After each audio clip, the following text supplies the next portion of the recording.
in the States. And good evening for those who are in Asia, in Hong Kong and other parts of Asia. And we also have people from Europe, from other parts of the world. So wherever you are, welcome to join this workshop of special issue of Journal of Contemporary China. I'm Suisheng Zhao, the editor of the journal and also the director of the Center for China-US Cooperation at the Joseph Korbel School of International Studies, University of Denver. We are very grateful for Professor Austin Strange, who is the guest editor of this special issue. He has put together a group of very good papers on the subjects of China's relations with countries in Asia and beyond. Before we start the presentation, I want to invite Professor Strange to say a few words about this special issue and the papers. Then we can proceed. So Professor Strange, you want to give some remarks? Yes, thank you, Professor Zhao. And for the purposes of trying to stay on time and given that we have people all over the world, I'll be extremely brief. But I just want to start by saying, of course, thank you to everyone for being here. It's great to have such a fantastic turnout for this workshop. Professor Zhao, thanks to you and your team at the University of Denver and CCUSC, and thanks to everyone else who has been a part of this effort, either as a discussant or as an author. So thanks so much. We have essentially, we have 3 papers today that are on conceptualizing and measuring Chinese influence. The contexts for these are Philippines, Australia, and then also an article on technical standards. Just to give the audience a bit of context, so professors Courtney Fung, Enza Han, Kai Kwek, and myself are the co-organizers of this agenda. Of course, in the case of this workshop, alongside Professor Zhao and his team. And at HKU, where we're all faculty members, back in December, we had an initial workshop on the same topic. And so this is a sequence, and this is kind of the next step in that sequence as we continue to work on this topic of Chinese influence. And so we have these 3 substantive papers, and then later I'll give a presentation on a 4th paper, which I'll talk more about it then, but it's meant to be more of an introduction style, taking stock of the field type article on the evolution of China's influence. So thanks for the opportunity to give some opening remarks. I think just to keep us on schedule, I'll stop myself here and we can maybe just get into it, Professor Zhao. Okay, thank you, Professor Strange. Now we start the paper presentation. As Professor Strange said, the time is very tight for today because in Asia it's already almost very late evening. And we have 3 papers, in fact, 4 papers. Each paper presenter will have about 10-15 minutes to make presentations of major argument of your research and outline your paper. And the discussant, each discussant has about 10 minutes. I want the discussants to be very critical and constructive. And that's the purpose of the workshop, to help improve these papers, to make them eventually to the level of publication. And the first paper we'll start is Professor Andrew Yao and Enrico Gloria. The title of the paper is National Identity and the Limits of Chinese Public Diplomacy in the Philippines. So you have 10 minutes, Professor Yao and Gloria. How do you go? I mean, two authors. Thank you so much, Professor Zhao, and also Professor Strange for hosting us here. Both Professor Gloria and I are in Manila, Philippines. It's 11:15 p.m. here, so it's pretty late. But I'm going to speak first. I'm going to introduce the paper and talk a little bit about the theoretical framing. And then Professor Gloria will talk about some of the data and the arguments. So that's how we'll split our time. So let me just begin with our puzzle. What's motivating this paper? And so some of you may have heard that the Philippines has received a lot of, so there's been a rise in Chinese public diplomacy efforts within the Philippines, including overseas development assistance, foreign direct investment, and just a lot of just public diplomacy efforts on the Chinese side. But what we find is that Filipino perceptions of China has paradoxically declined. If they haven't declined, they've certainly not increased. So even with an overtly pro-China Philippines president in office, President Rodrigo Duterte, it looks like there hasn't been much of an impact. So I wanted to explore this a little further. And the explanation that's often given is that, well, it has to do with Chinese assertiveness in the region and increased threat perceptions. And that counters any goodwill that, that the Chinese may be doing with their public diplomacy. And so we think that's part of the explanation, but we think it's a little bit more nuanced than that. So we draw national identity as a crucial variable in mediating the impact of Chinese influence. So again, it's not the threat perceptions per se, but it's the national identity that's elicited. It's a nationalism that's elicited from incidents like what's happening in the South China Sea, West Philippine Sea right now. Okay, so in terms of influence, so if you, Michael, if you can scroll up 2 slides. Right, so can you go back 3 or 4 slides? Yeah, there we go. So in terms of influence, you know, the organizers of this special issue, their framing paper talks a lot about this. So I'll just move through this quickly. But as we know from the literature, the different forms of influence can be strategic, economic, cultural. There's a lot of attention to domestic influence, including subversion these days. And regarding modalities, of course, there's coercion, inducement, persuasion. There's direct and indirect effects. So we recognize all these different types of influence, but for us, we want to hone in specifically on public diplomacy, which takes into account these different forms of influence. But if we move to the next slide, we have a definition of public diplomacy. And this comes from a report from an organization called Aid Data that came out in 2018 that we found useful. And so we define public diplomacy as a collection of instruments used by state and non-state actors from a sending country with at least some intention of influencing the perceptions, preferences, and actions of foreign citizens in a receiving country in favor of a sending country's interest. So with public diplomacy, there are different types of influence that interact with and affect the direction of public diplomacy in different ways. And it's not always a positive, it's not always in a positive direction.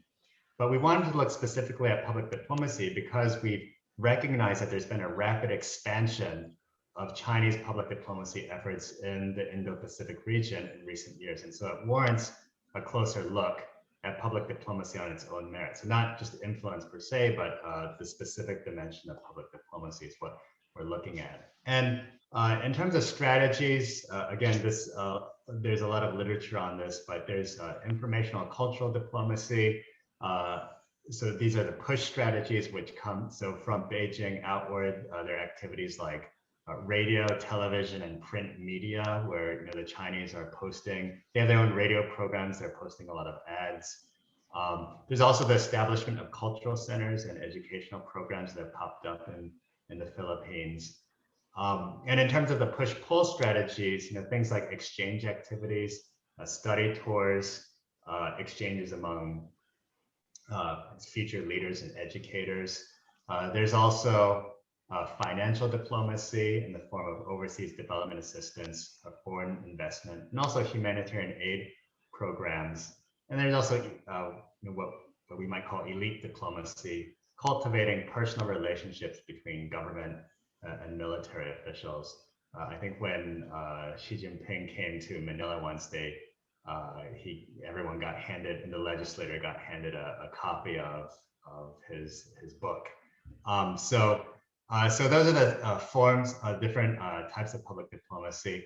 But in the next slide, one thing that we were suggested to do, and there was enough, we had when we presented this paper in December, was to try to tease out some of these mechanisms, because of course you have public diplomacy, but they don't, they have a differentiated effect. So one thing that we did different in this revised paper is to try to look at more granular data to try to split up elite versus mass mass impact. And so we do know that there's different strategies that are used to target specific segments of the population.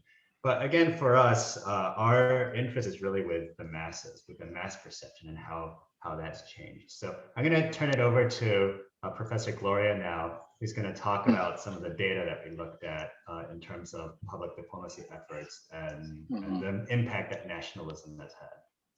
Professor Gloria?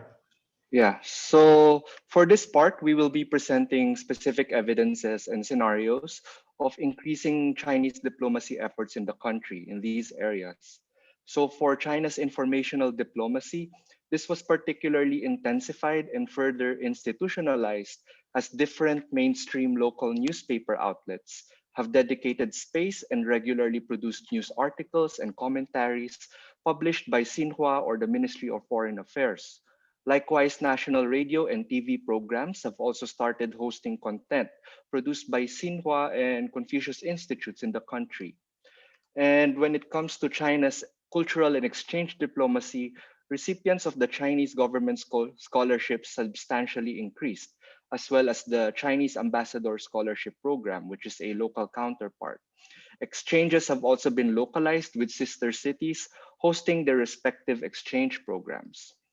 Now, for China's financial diplomacy to the Philippines, it must first be understood that FDI and ODA inflows to the country from China has historically been low and behind more mainstream donors, such as US, Japan, and other European countries.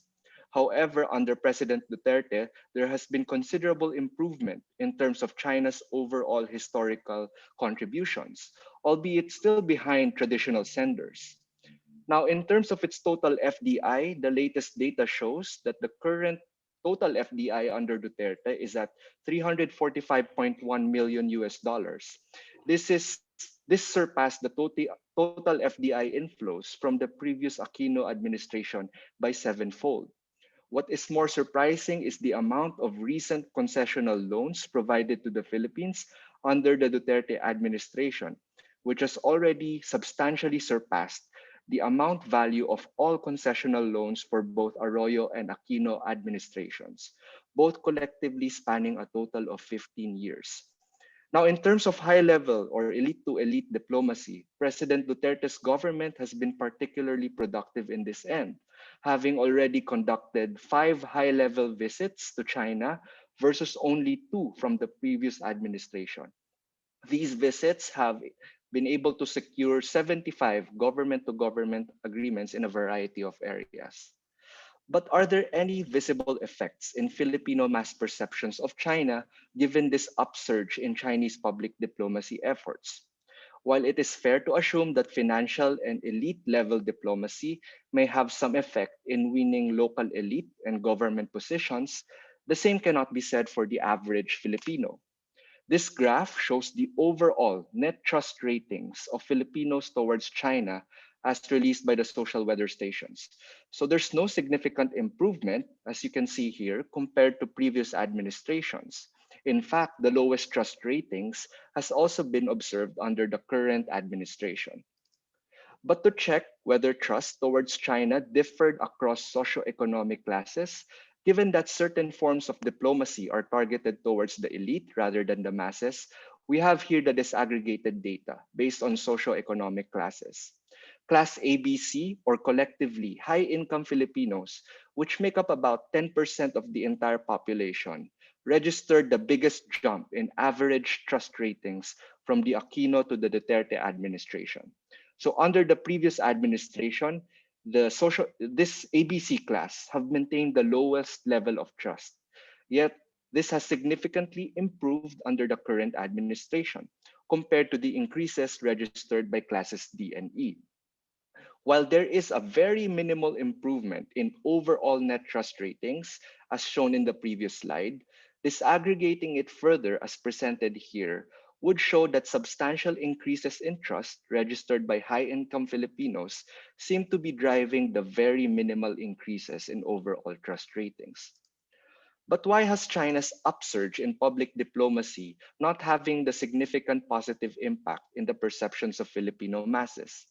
So Chinese incursions in the West Philippine Sea have elicited strong nationalist response from Filipinos, therefore reinforcing the existing negative perceptions towards China as untrustworthy or being a bully.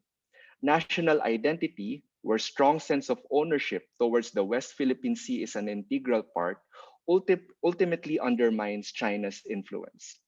For Filipino national identity, there is considerable government effort to foster Filipino nationalism rooted in our claims in the West Philippine Sea. The most obvious manifestation of which is the 2012 official renaming of Filipino territories in the South China Sea as West Philippine Sea. Also widely disseminated information campaigns produced by the government underscores the Filipinos' innate maritime orientation and the narrative of being peoples of the sea. As a result, bodies of water surrounding the Philippines is presented as an integral part of Filipino identity. The local nationalist rhetoric mirrors this growing sentiment. Independence Day celebrations in June 12, for instance, are often marked by street rallies and protests that zoom in specifically on calling for China to get out of quote unquote Philippine waters or quote unquote our waters, as reflected here. China is portrayed as an intruder in frequent nationalist rhetorics about the West Philippine Sea. Online, it is very common to observe that China is portrayed as a bully, taking over what is rightfully Filipino. Therefore, stemming from this nationalist rhetoric that is observed in the West Philippine Sea issue, intrusion and occupation has been the default interpretation of Filipinos by any Chinese presence in the Philippines. And this Filipino narrative uh, and this Filipino narrative of trauma against Chinese presence in the West Philippine Sea can be seen to be translated in Filipino perceptions of China's current public diplomacy efforts. According to local narratives, there is also an observable creeping Chinese invasion. For instance, when Xinhua was given a dedicated space in the newspapers, when Confucius Institutes started hosting their cultural programs in national TV, and even when China provided much needed help through their PPE contributions and donations during this pandemic. As can be read here in a tweet by a Filipino senator, second paragraph here, we have let Chinese propaganda reach our shores. Translation, they have already unjustly claimed the West Philippine Sea. Now they are also unjustly claiming our national radio. Against Again, this spillover of China as intruder narrative in China's diplomacy efforts, which originated in the West Philippine Sea issues, have been a common perspective amongst Filipinos when appreciating public diplomacy by China. To conclude, our paper sought to offer additional insights as to how domestic political factors, nationalism in particular, may make or break China's efforts on public diplomacy. In making sense of China's influence in the region, there is a tendency to highlight Beijing's agency in this process, especially given its increasing assertiveness. But as the Philippine case has shown, a puzzle arises when you have a pro-China administration, yet a public mass that remains highly skeptical and antagonistic towards China making inroads in the country, whether be it in the West Philippine Sea or in terms of public diplomacy. More specifically, we provided preliminary evidence in this paper of how Filipino nationalism and nationalist identity, which is also informed by the country's experience of asserting its claims in the West Philippine Sea, made ordinary Filipinos relatively immune to China's heightened public diplomacy outreach. And despite the current government's pro China messaging and efforts to soften elite level attitudes, strong public opinion against China persists. This could indicate that Filipino identity is working against Chinese influence in the country. At this point, we're welcome for your comments and questions regarding our paper. Thank you very much. Thank you, Professor. Yao and Professor Gloria. The discussant for this paper is Professor Anzi Han from University of Hong Kong. All right. Thank you very much for the opportunity for me to give comments on, to read the paper and also give comments on the paper in terms of public diplomacy by China towards Philippines and then its lack of effect in the Philippines in terms of public's continued anti-Chinese sentiment within the Philippines. I think obviously compare with earlier version of the paper, particularly in terms of teasing out different effects of the public diplomacy in terms of different sectors of society, that I think is very well done. Now, I think there's a few places, and I think it probably needs to be, there are some statements I think you probably made a too strong argument. I think probably it's necessary to modify some of them. For example, right, I mean, Andrew, you also mentioned in the presentation that, for example, that the public opinion towards China, in fact, deteriorated, but that was not really the case, in the sense that public opinion towards China remained relatively low, right? So in some ways, it was not because public diplomacy from China produced the opposite outcome. Rather, it was not really taking effect, right? So I think some parts of the paper, you sort of like tone towards the non-effect argument, but then at some places you're also saying that it sort of produced the opposite outcome. I think that is not really necessarily consistent with the data. Right? And if you look at the data you produced, like in some ways, the lowest point still with Aquino the second. Right. And so if you compare like Gloria versus Arroyo versus Duterte, the Aquino period was definitely the lowest point of anti-China sentiment within the Philippines, right? So, and I think that is something need to be, we have to look at the data as what it tells us. Now, I think also in some parts of paper, I think I was a bit confused into what exactly is public diplomacy. Now, I quite like the parts that you talked about lots of recent initiatives made by Chinese government in terms of, like, for example, radio programs, newspaper, and cultural outreaches in terms of like giving scholarships and study abroad opportunities, and then Confucius Institute, and lots of training program for government officials, etc. These ones for me definitely sort of like public diplomacy. But then I really don't know whether FDI or ODA tells anything about public diplomacy. I think in some ways, for me, the focus on the amount of FDI or the amount of ODA given to the Philippines, they are not really necessarily for the purpose of winning over the public opinion, right? In some ways, that those investments are for different purposes, right? So I don't think it's necessary to lump them together. On the other hand, I feel that the domestic politics argument probably needs to be expanded a little bit more, right? So we understand the Philippines is a democracy, with different factions or different parties, and usually there are different opinions or positions on what the Philippines should do towards China, or particularly as well as balancing which Philippines should do towards the United States, right? So in Duterte's case, right, obviously he has been described as pro-China and relatively cool on the US relations. But then there are also powerful domestic forces within the Philippines that historically were based upon American support, right? I mean, ultimately, Philippines was an American colony, and that it was the place that the U.S. power, U.S.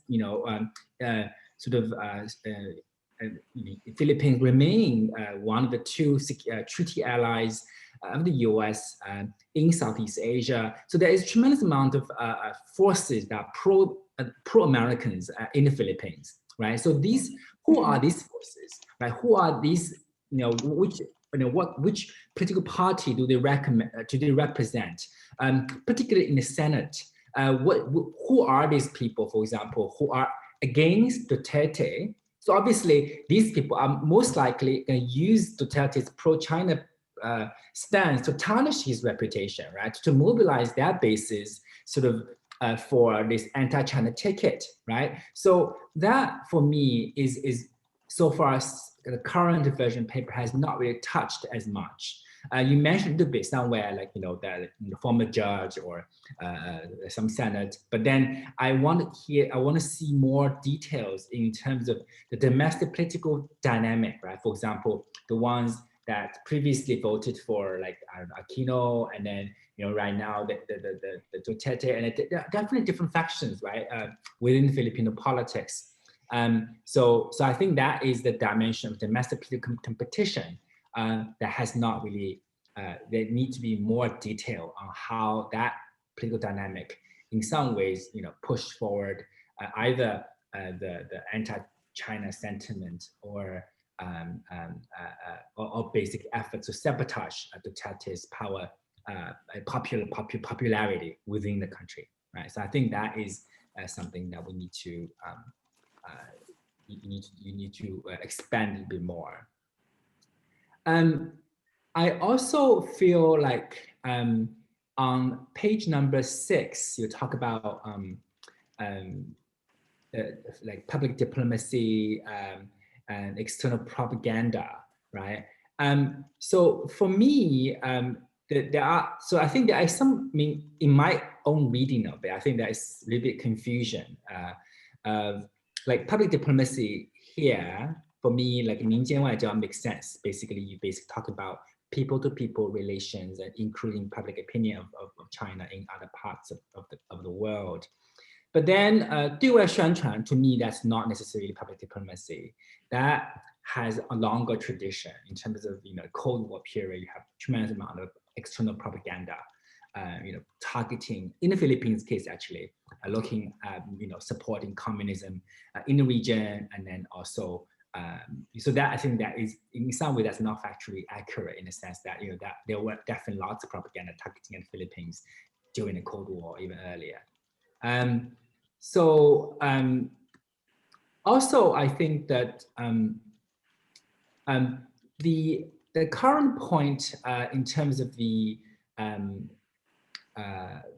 number of now, so so this is basically sort of like playing the devil's advocate in a sense that, in a way that so far the number of scholarship given to the Philippines are still relatively small, right? I mean, I saw some numbers like about hundreds, or it's not really that many, right? And then again, I mean, how long would it? I mean, these initiatives are relatively recent, and surely it will take much longer for, even if they will have effect, they will have a significant amount of lagging effect on public opinion, right?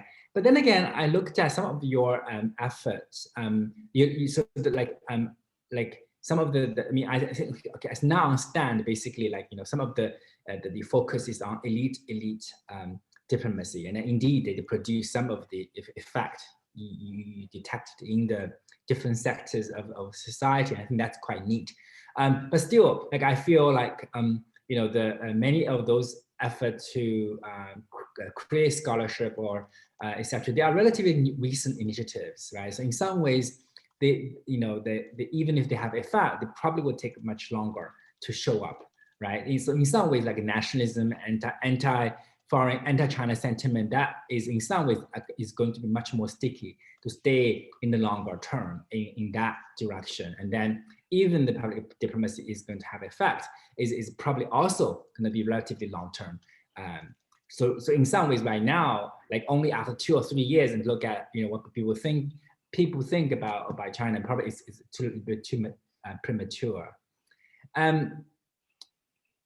Also, I think some of the data that you produced, like very recent ones, right? So the like July 2020, and I think how should I say, like I feel like particularly the data during COVID in a way that is going to be, significant amount of sort of noises in a way that, pandemic certainly it is going to create such stronger anti-China sentiment wherever in the world, right? So in a way that it's like, I would not necessarily read too much into the COVID period, rather than I think another suggestion I would have is to time anytime, so basically to try to correlate anytime that China has an incursion or sort of intensify some military activities in the territorial waters of the Philippines, and then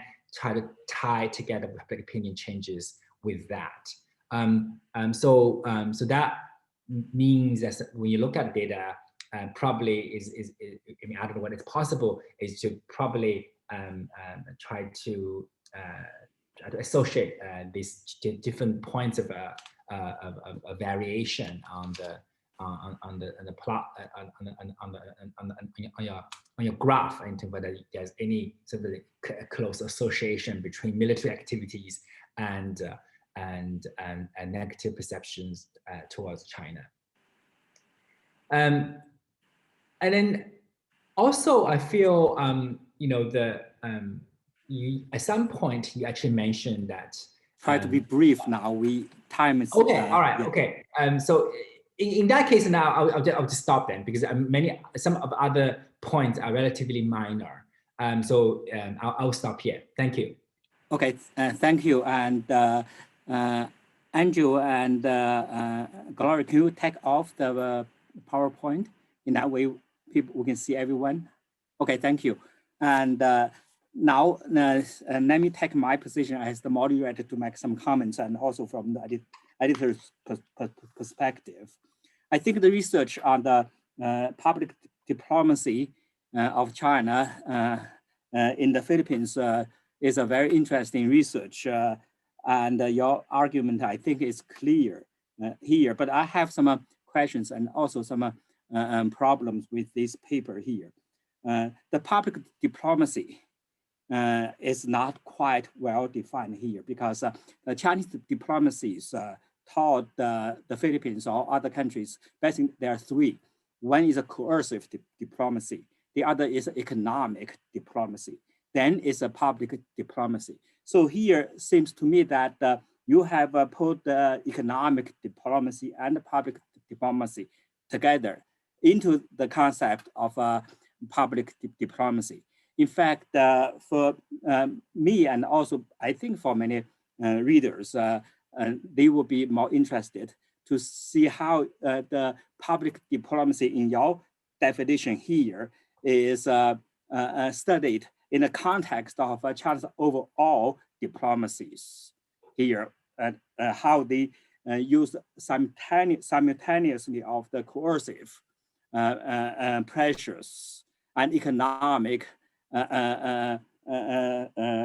benefits, and also this kind of cultural, this kind of soft power public diplomacy. So this, I think, the big picture is not very clear in this paper. The second issue here is objective, all objectives of public diplomacy. In fact, China's public diplomacy in different countries will have different objectives. What are unique objectives of China in the Philippines case? Especially there are significant strategic tensions and also conflicts for quite a while. So how could the public diplomacy to help those objectives?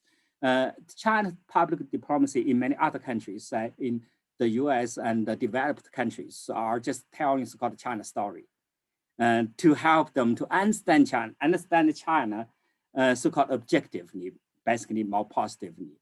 Here in the Philippine case, I don't know if that's the case. As you talk about nationalism, which is very strong in the Philippines, also in many other countries, especially in those countries have conflicts with China. I think Chinese leaders should understand that, should know that.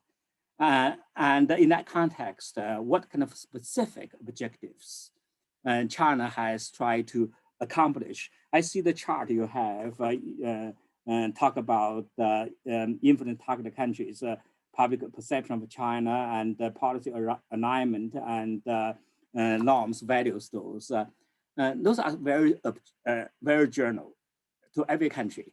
So in the China case, in the Philippine case, how these, I think that because for me reading this paper and also your presentation, I see the perspective is more from the Philippines side, which is important, but for a paper on China, I think you really you want to tell us what China thinks.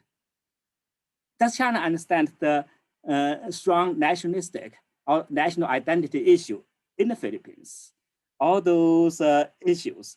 So the unique Philippine case, and also third part is that the variation part. You have variable. You use the public diplomacy as a variable. Use the national identity, nationalism as a variable. So how can we tell they are variables? How these variables in a different period and in different contexts have evolved and interacted to play a role or talk in this special issue, these articles, the limits of all the measuring, or you talk about the conceptualize the influence of China in the Philippines. So these are the issues for me more interested than those more specific from the Philippine side, because national identity, nationalism, every country has it. And what is a unique? In the unique case of Philippines, for me, it's more this kind of strategic tensions, and which has been said to understand China's public diplomacy in this case. So those are my comments here for your reference. Okay, now the floor is open. If you have questions, you have 2 ways to raise those questions, because we have more people. I cannot see the screen of everyone. You can put them in a chat section. We can read it, or you can just raise your hand. Any questions? Any comments?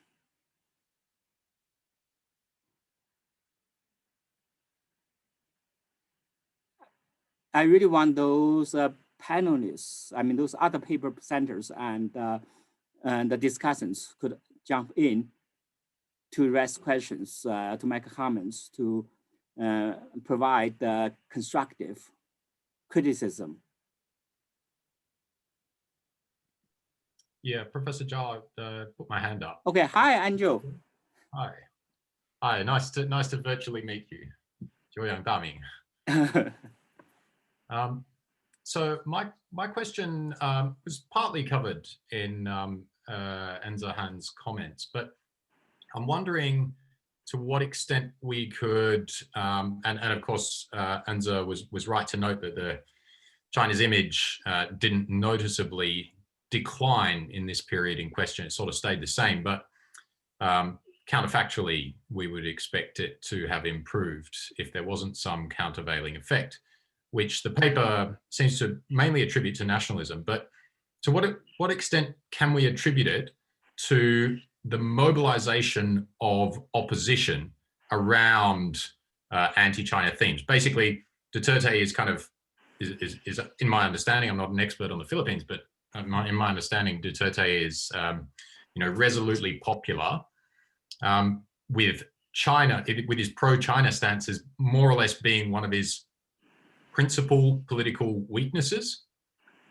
So to what extent does the kind of rallying of the opposition around that sort of one major political weakness that theoretically could over kind of counteract the populist popularity that he does enjoy, to what extent can that mobilization of opposition around the China theme account for what you're seeking to explain by reference to Philippine national identity? A sort of related puzzle would be that why is it that this hasn't seemed to affect Duterte's popularity in the kinds of ways that we would expect it to affect Duterte's popularity if China was front and center of Philippine national identity, and if Philippine national identity was somehow front and center in people's judgments about Duterte? In other words, if Philippine identity sort of is ensuring that the Filipinos, on the mass level at least, are somehow kind of immune to the influence of China's overtures of public diplomacy and also its economic diplomacy, then what is it that ensures that Duterte's popularity is somehow immune to the kind of anti-China or anti-PRC themes that the opposition has been sort of rallying around? I think that this is a very good question here. Yeah. Okay, I can take that one. So thank you so much. Let's wait until everyone to have asked questions. Well, who else have any comments?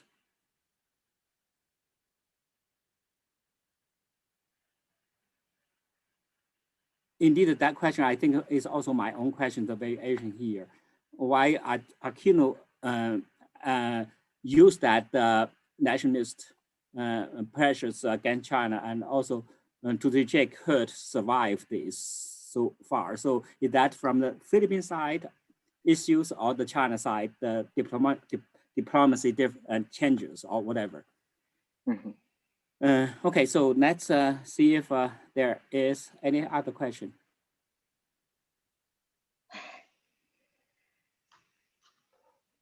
People are so, okay, so we have,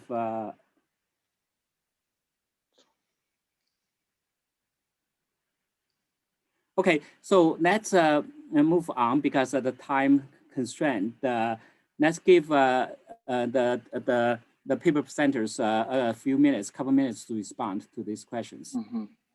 Yeah, so thank you for that question. I think on the issue of how did the opposition mobilizing public opinion towards China reflected in this whole issue, I think it's not really the main driving factor, if you will, because there are a lot more issues that are really divisive in the Philippines in terms of, you have here the pro-Duterte and the anti-Duterte, clear manifestation in the SWS surveys. But I think when it comes to China, that is one of the very few issues where both pro-Duterte and anti-Duterte tend to come in agreement with one another. So you can expect that it's not really the work of the opposition. Rather, it's more of a lingering, as we have said, mistrust towards China, which is factoring here. Now, the other question I think is about, and why did Duterte still remain popular despite this? Because I think I would argue first that Duterte has actually made significant changes in terms of his, at least, rhetoric when it comes to China in asserting the Philippines' claim in the West Philippine Sea. I think before 2019, Duterte was really more reckless, if you will, in terms of not really using the PCA ruling. But as he saw that public opinion has been very sticky and basically inelastic when it comes to China, he started shifting, although gradually, the rhetoric towards China. So in that sense, the Duterte government is responsive towards those claims. But there's an argument to be made as well that I think pro-Duterte supporters love Duterte more than they hate China, if that is the case. So there is the phenomena that both contrasting emotions, at least for the pro-Duterte camps, seem to coexist together. And that, for me, is also puzzling as of the moment, but we can definitely research more on that puzzle. Thank you. Okay, Professor, yeah. So,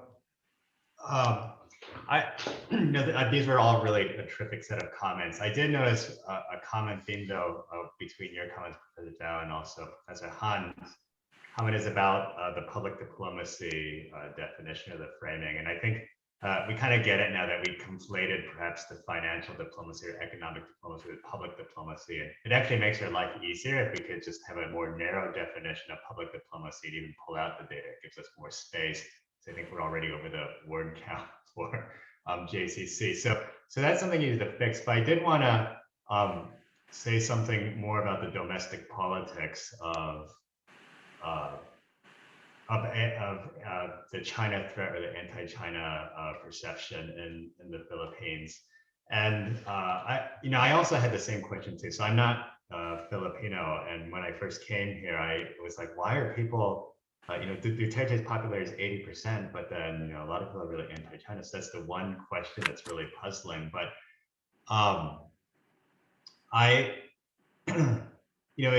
interestingly, during the COVID period, I would actually think the data might be noisy, but it should even favor China even more, because Duterte has gone out of his way to highlight how China has been helping the Philippines. Almost all the vaccines here are going to come from China, and even the U.S. embassy was complaining that Duterte is touting whatever China gives, but he doesn't ever mention anything from the U.S. But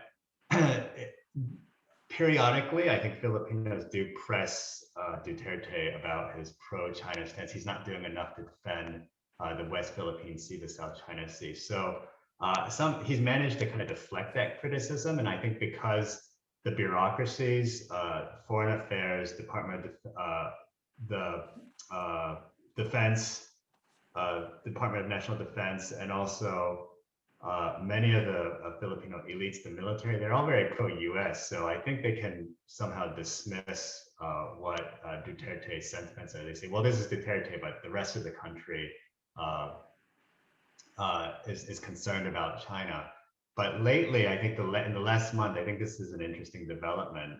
We have noticed, I do think that Duterte's popularity may go down because of the COVID response, but I've seen things pop up again about Duterte also not being strong enough on China. He made this comment again saying, well, we can't really defend ourselves against China, or China's too powerful, so we don't want a war.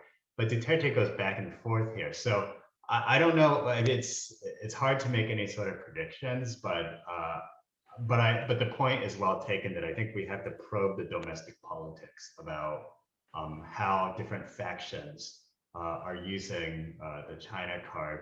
Maybe not necessarily maybe they are riling up nationalism, but is it because they're really anti-China, or are they trying to use that as a club to, are they weaponizing this issue to try to go after Duterte? So that's something that I think we can unpack in another round of revisions for our paper. Okay, thank you. And I really want you to emphasize more on the China side instead of more on the domestic politics of the Philippines, which is important. But for a paper on China and a journal on China studies, that's I think the priority of the paper you want to see, and also put this in the context of Chinese overall foreign policy objectives in the Philippines, and if the public.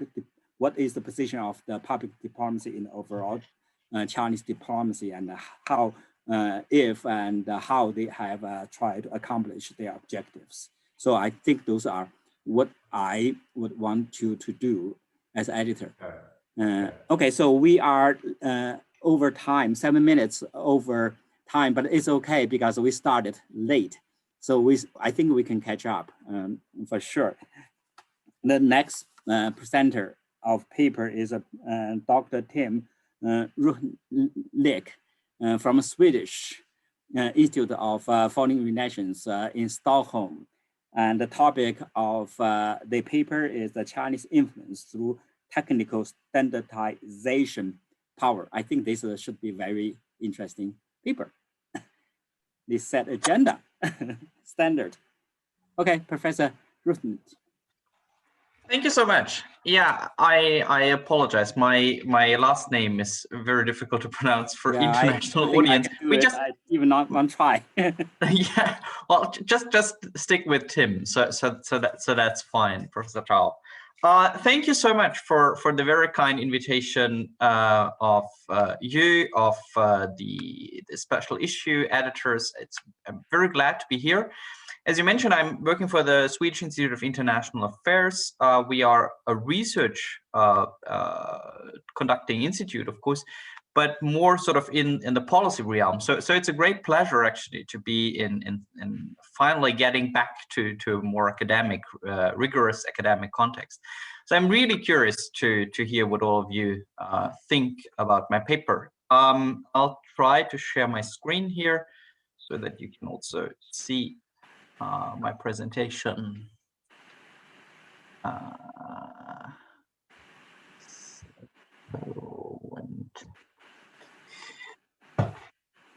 All right, thank you so much. So to jump right into it, so what this paper starts from is sort of the current discussion that we're seeing, I think at least on both sides of the Atlantic, but probably even beyond Europe and the US, where we sort of discuss great transformation sort of international affairs from sort of a flat world shaped by globalization into what has been termed by some weaponized interdependence.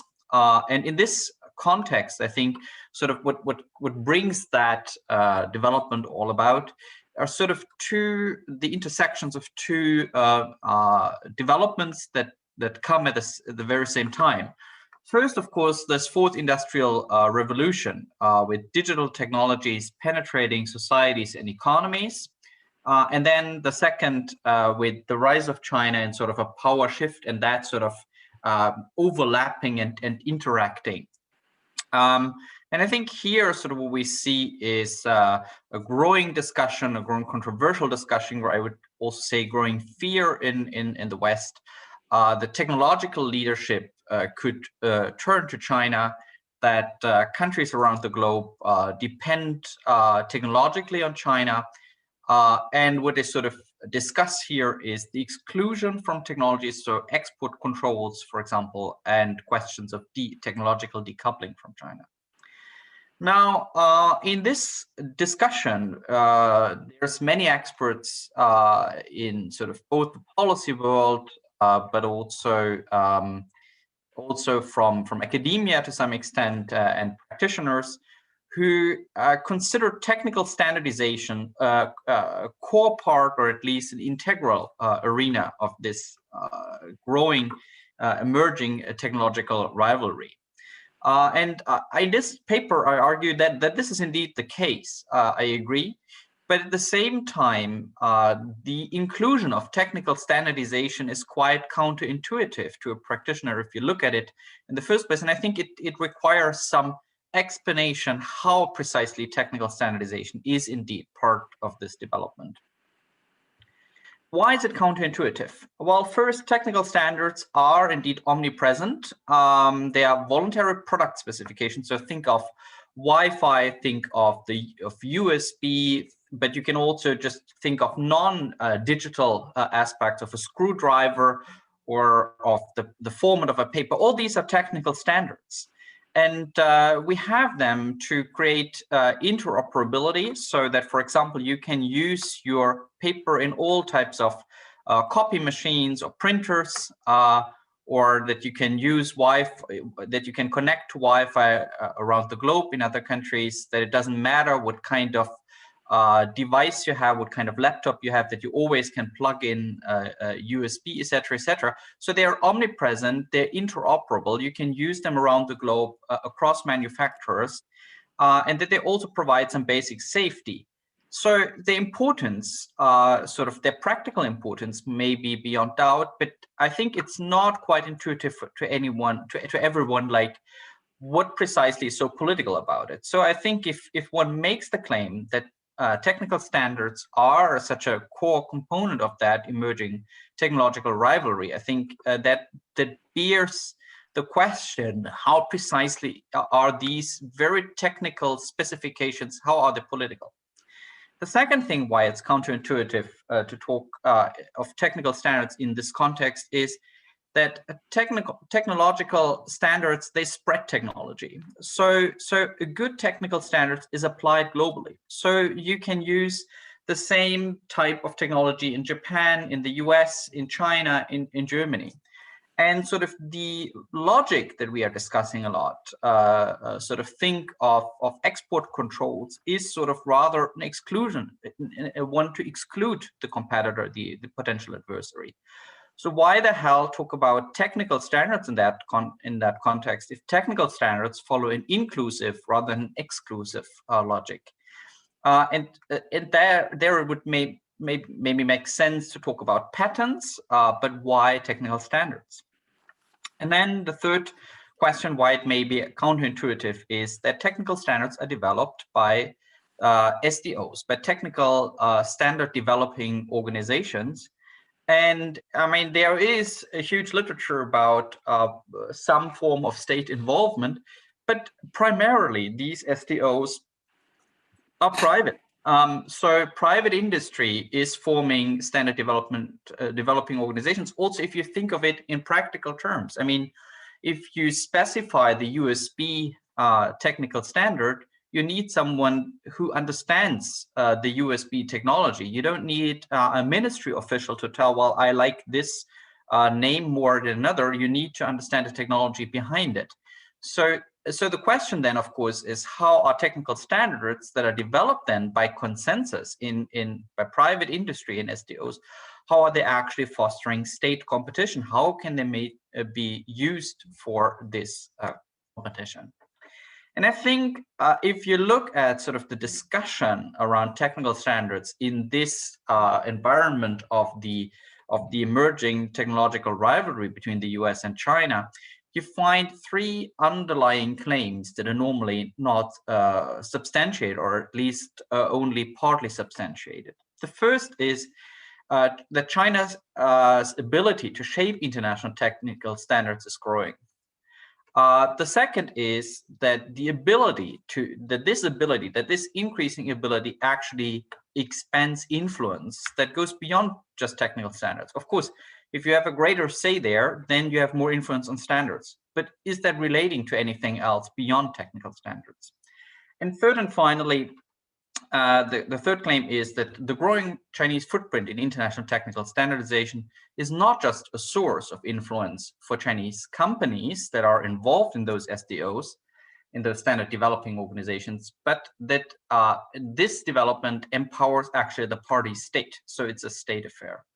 And this is exactly how my paper is structured. I go through these three claims one by one and try to substantiate them.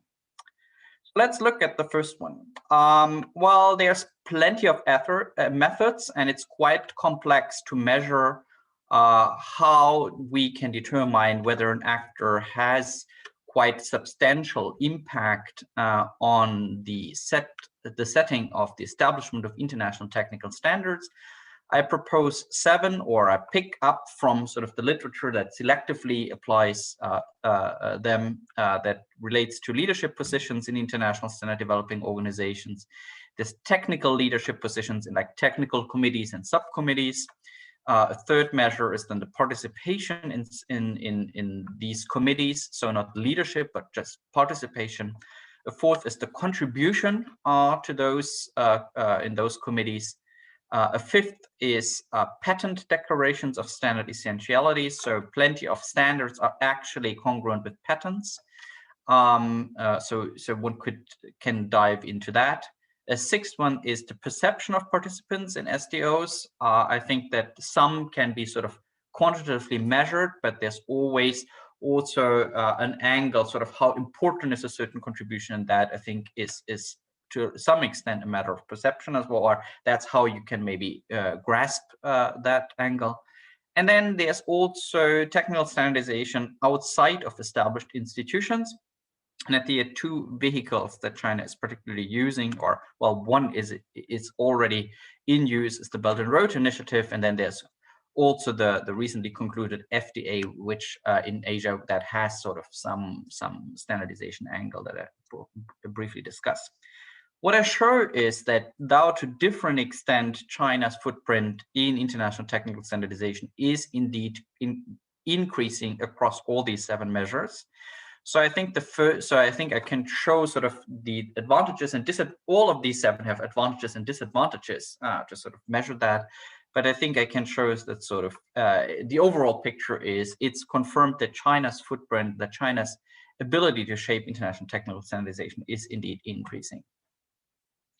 The second claim I'm making is that of a conceptualization of standardization power. So why does it matter that China is actually able to influence international technical standardization? And here I differentiate between 4 dimensions. I hope the presentation is large enough so you can actually read it on the left-hand side. The first is an economic dimension. So large parts of international technical standards consist of patented technology, standard essential patents. So for example, around 55% of all ICT standards are patented technology. And there are specific schemes under which they are licensed, but nonetheless, it involves quite substantial licensing fees, royalties fees that need to be paid to holders of standard essential patents. And also those who lose out on technical standards, they very often need to sort of adapt, redesign their products and technologies to sort of still be interoperable and sort of comply with international technical standards. So you have some switching and adaptation costs. And if you look particularly in some crucial sectors like ICT, like telecommunications, it's fair to say that that has a substantial impact on the economic competitiveness of companies. Just take, I'm sitting here in Sweden, just take Ericsson as an example. Ericsson is making around 20% of its revenue with licensing fees from SEPs. The second aspect is a legal dimension. Well, technical standards, as I briefly mentioned before, are voluntary private self-regulation in essence. But at the same time, there's a number of agreements under the WTO that treat technical standards as a benchmark for technical barriers to trade. So at least in theory, a state that is not upholding a technical standard and cannot provide sufficient explanation of deviation could sort of be found in violation of WTO law. And also we sort of see that national regulation is referencing technical standards. It doesn't require to uphold them, but if you comply with the technical standards, you are sort of considered to be in compliance with the respective regulation as well. And particularly if we think about larger markets like the European single market, the US or China, that does have quite some extraterritorial effect, as I briefly showed in the paper. And the third dimension is a political one, where I showed 2 aspects, lock-in effects. So if a technical standard is really global, then there can't be a lock-in effect. But if technical standards only apply to certain geographical areas, and those are adopted, then you essentially can rely only on the suppliers of that produce along the lines of one technical standard. So just take one brief example.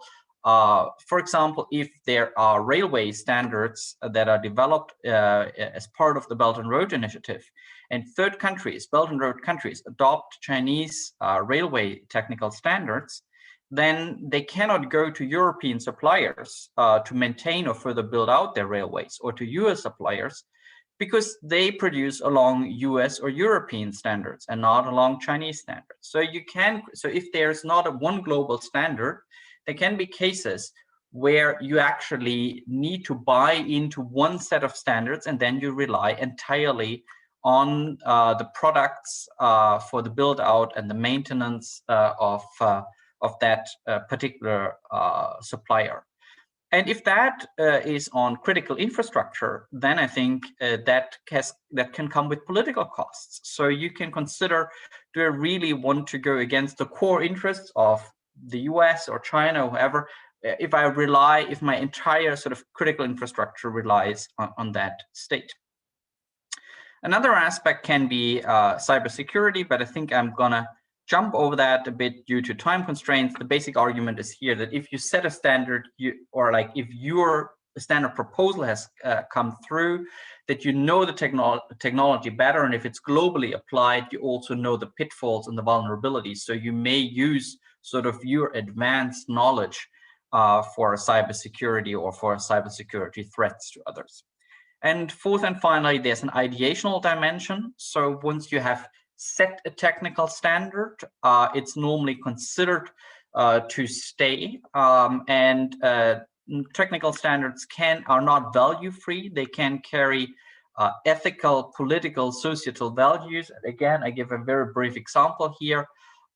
We have established the Wi-Fi standard, but China has suggested a rivaling standard, the WAPI standard, and WAPI is considered to be a bit better in terms of performance, but provides worse privacy. So the question here is sort of, do you make a preference for performance or for privacy? And that's not just a technical issue, it's an ethical or a political consideration that is then inscribed in an international standard that is spread globally. So if you're able to shape technical standards, you're also able to spread underlying values and norms that are inscribed in that technology. I promise I'll be brief sort of on the third angle, because sort of here the question is then, how does it empower the party state? Isn't it just sort of the Chinese actors that are part of it, which could be a private industry? First, I simply claim that those 4 dimensions in itself empower any state. So no matter whether it's a Chinese party state, the US or EU, public actors always profit if their companies, if their private industry is actually able to shape international technical standards. They profit from increased competitiveness. They profit if sort of their legal ecosystem that also influences technical standards is externalized.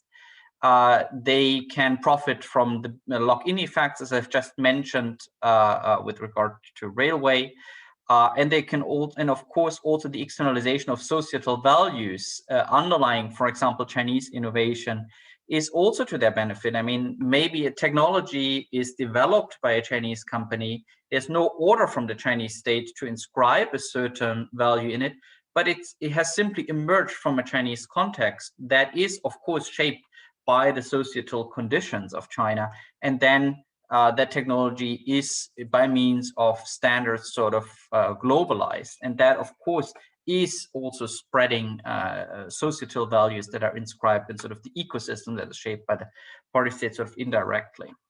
But then I think there's also a couple of specific influence vectors of the party state because it has quite some say in China's standardization approach.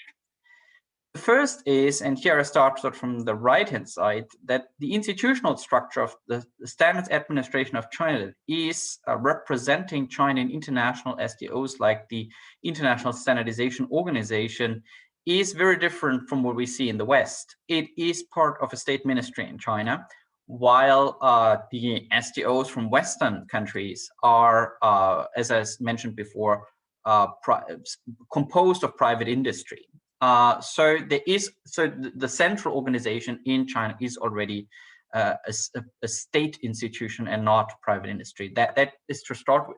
The second is that if you look at China's domestic standardization system, it is not entirely state controlled, but I would say it's party state permeated or party state steered. I don't go into the details here in the presentation. I provide some more insights in the paper, but there is quite a substantial impact of party state institutions on the domestic development of standardization. And then those standards are normally also brought to the international sphere, first national and then suggested internationally. That is an international standard practice. It's just that the specificity here in the Chinese case is that the domestic approach is quite state steered. And finally, I show that with regard to 3 factors that are normally considered to be important to be able to shape international technical standardization are profiting or directly related to party-state interference, or profit at least from party-state support. These are technical factors, material factors, and reputational factors that are sort of interlinked, ranging from technical expertise to early mover advantages, early commercialization, and active participation in SDOs, preferential treatment in terms of sort of the development of innovation and standards, package deals to make standards part of larger infrastructure projects, the leverage of the market size and companies, and finally also some reputational gains from sort of policy coordination that is done through the party state in China, or also sort of additional promotional aspects from the party state to boost China's image Can you move as an industrial faster? innovation. We don't have much time left. I will. Yeah, Okay, I come to the concluding and final slide, and my apologies for taking so much time. So in essence, what I do in this paper is I substantiate all these three claims that I made in the beginning, and I end sort of on a very short note on the character of technical standardization power. I say that we have always considered technical standards to be very transformative, because normally they stay and discrete, because the political implications were overlooked for a long time. And that in itself, by this process that we are undergoing at the moment, is changing in itself. So the nature of standardization power in itself is not set in stone. That is also sort of in flux. And I stop here. Thank you so much. Okay, thank you, Tim, if I may call you Tim. And the commentator discussant for this paper is Professor Courtney Fong from University of Hong Kong. Hi, Professor Fong, my good friend. Thank you very much, I've Professor seen you Zhao. for a long time. Very long time, but very glad to see you. I believe it was a workshop before that you were also hosting. So thank you very much for having me. And I'm very delighted to be offering some very short comments on Tim's excellent paper, which is a real addition to the literature discussing China's role in sort of technical standards forums. And again, it's very important that Tim has actually brought evidence to actually back up his arguments. So much of the work so far has sort of run on this sort of sleight of hand without explaining exactly how such politicization actually occurs. The paper draws from a very thorough lit review and an array of very fascinating interview data that made me very envious that you'd had such great time and the ability to conduct such dense, detailed interviews to develop a theory of exactly how precisely technical standard setting actually can and does in effect empower China. So what I'd like to offer here is sort of a set of three sets of revisions, commentaries for Tim to consider. And so sort of first off, in more of a definitional issue, I would urge Tim to consider thinking about offering a clear definition for technical standardization power. I understand from the analysis that there are 4 subcomponents in the different economic, legal, political, and discursive influence arenas, but it still will be very useful to have a clear sentence that explains what technical standardization power is versus how you explain how it can be used to what end. I'd also be very curious if you could get into more of the mechanisms, again, in line with what Dr. Han was saying in the earlier paper. I'd be very curious because a lot of the reporting, if you follow the news out of the FT, they talk about particular tactics used by Chinese players within these standard setting forums. So swarming of the agenda, burning the clock, maximizing number of participants. And again, they've sort of made, the FT at least has made comments about the sort of patriotism of the ITU head, who is himself a Chinese national. So again, I think a little bit closer to the actual meat and potatoes of how this type of influence is spread or attempted for this power to be generated and felt.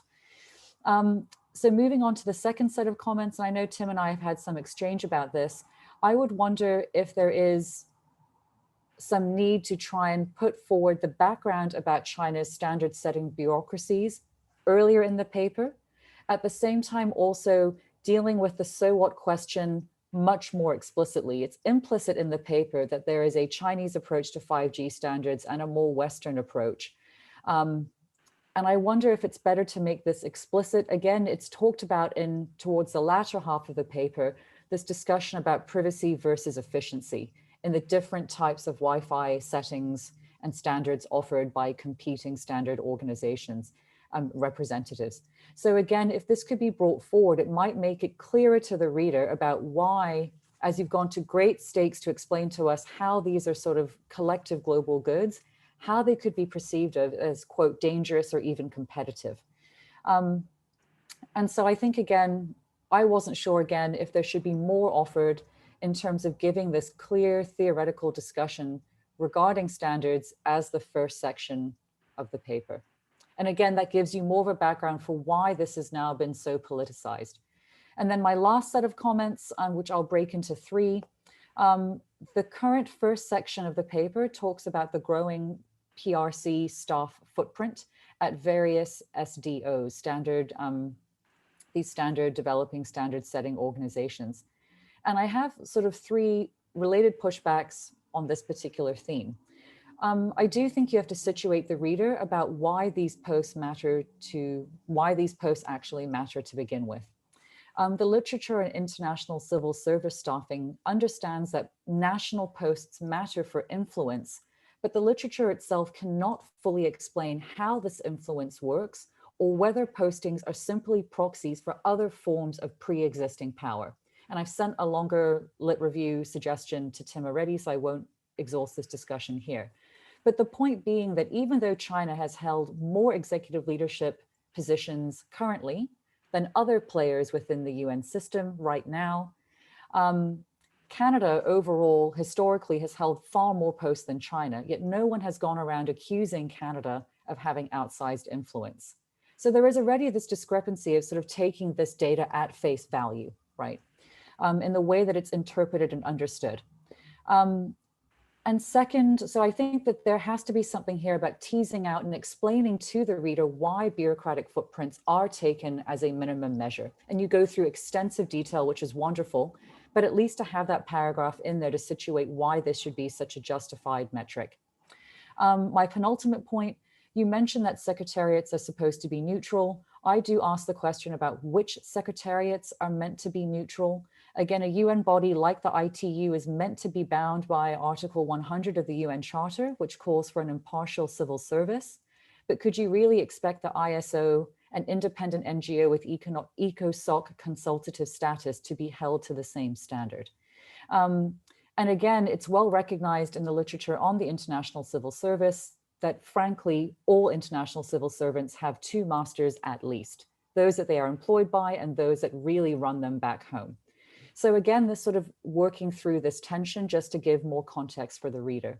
And last, the paper mentions that these executive leadership posts are only of high symbolic importance, with relatively little impact on the actual standard setting process. And I still would like to see more argument to back up this claim. I understand your logic, but again, the scholarly literature on this whole point about executive leadership makes the point that these are competitive, elected or selected positions precisely because they are used by national players to try and inject and legitimize national goals into the multilateral system.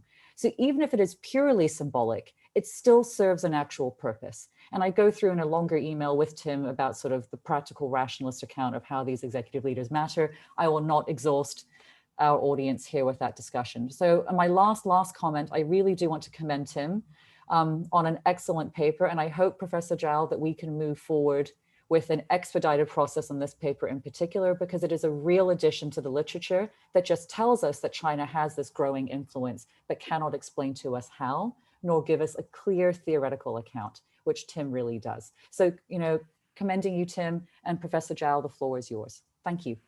Thank you, Professor Feng, for your excellent comments. And the paper itself, I agree with you that it's excellent. I don't do the technical aspect, but the concept, I really like it, the technical standardization power. And but I don't have any specific comments on the paper itself, which I think is pretty much ready for publication. But I have some two issues here from outside of the paper itself. One is people are concerned now about the competition between China and the US and overall Western countries in the technical aspect are concerned that if we are going to see two technical ecosystems in the world. So your paper here talks about rising China's technical standard setting power. What does that mean for the future of the world systems? We see two systems. That question, in my personal interest, when I read this paper or when I heard your presentation, came to my mind.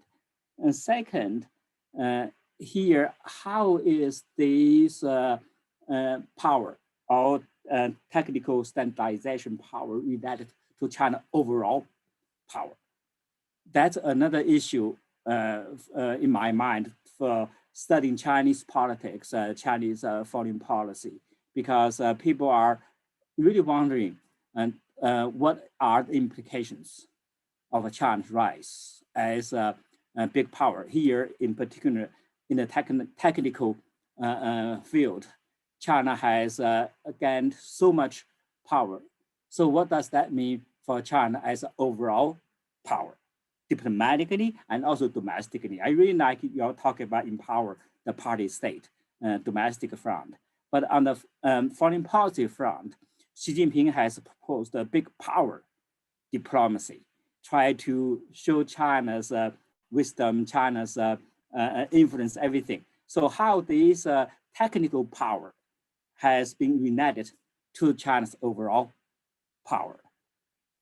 So these are the questions I have. Okay, so the floor is open. Whoever wants to jump in.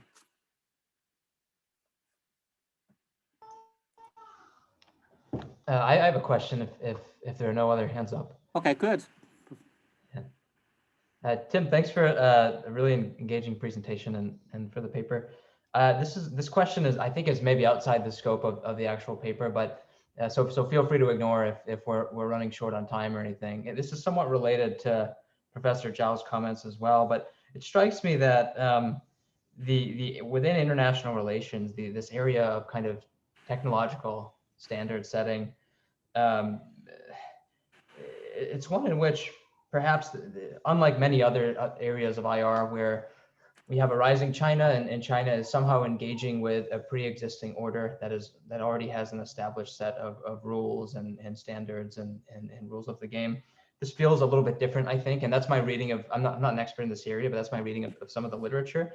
So in addition to, I guess my question is, in addition to the political kind of form of influence that you look at in the paper, could you maybe reflect a little bit on whether there's also a second order type of political influence or process here in terms of having this really kind of rapid and really, as you flesh out in the paper, really visible ways in which China is exercising influence in this domain, and the effects on that on the strategies of other powerful states. Should we basically think of this the same way we would in any other area of IR, or is there something kind of different going on here, if that makes sense? Thanks.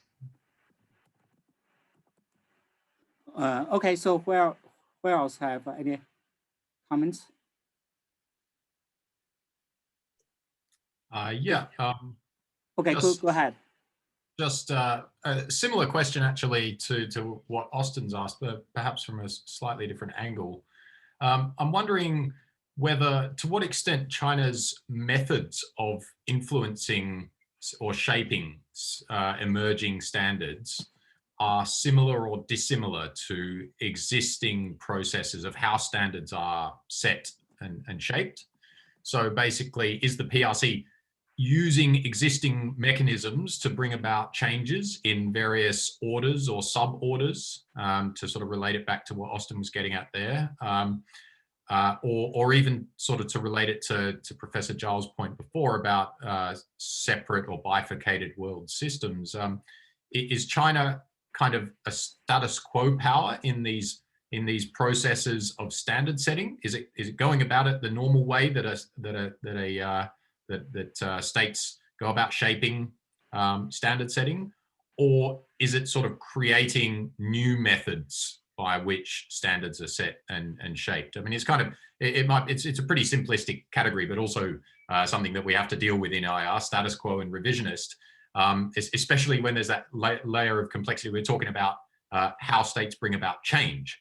Is China bringing about change in ways that resemble the way that other states have brought about change in the past? Okay, thank you. I saw two participants raise hands, but I could not see it. Can you identify yourself? Just jump in.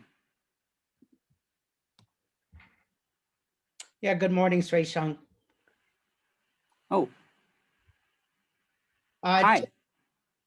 Thank you for your very interesting presentation. Unfortunately, I haven't had a chance to see. Oh, John Mark. Okay, good. So I do a lot of work on the BRI, and I've often heard the claim that one thing that these Chinese infrastructure projects will do is promote Chinese standards. But other than the telecommunications area, no one has ever really given me a concrete example of that. So you mentioned the railway case, but can you actually tell me what part of the railway system is locking anybody into Chinese standards? So I think that's one thing missing from discussions about this standard issue is concrete examples. So I really like your WAPI wireline example. Thank you. Thank you, John Mark. Nice to see you. And who else has?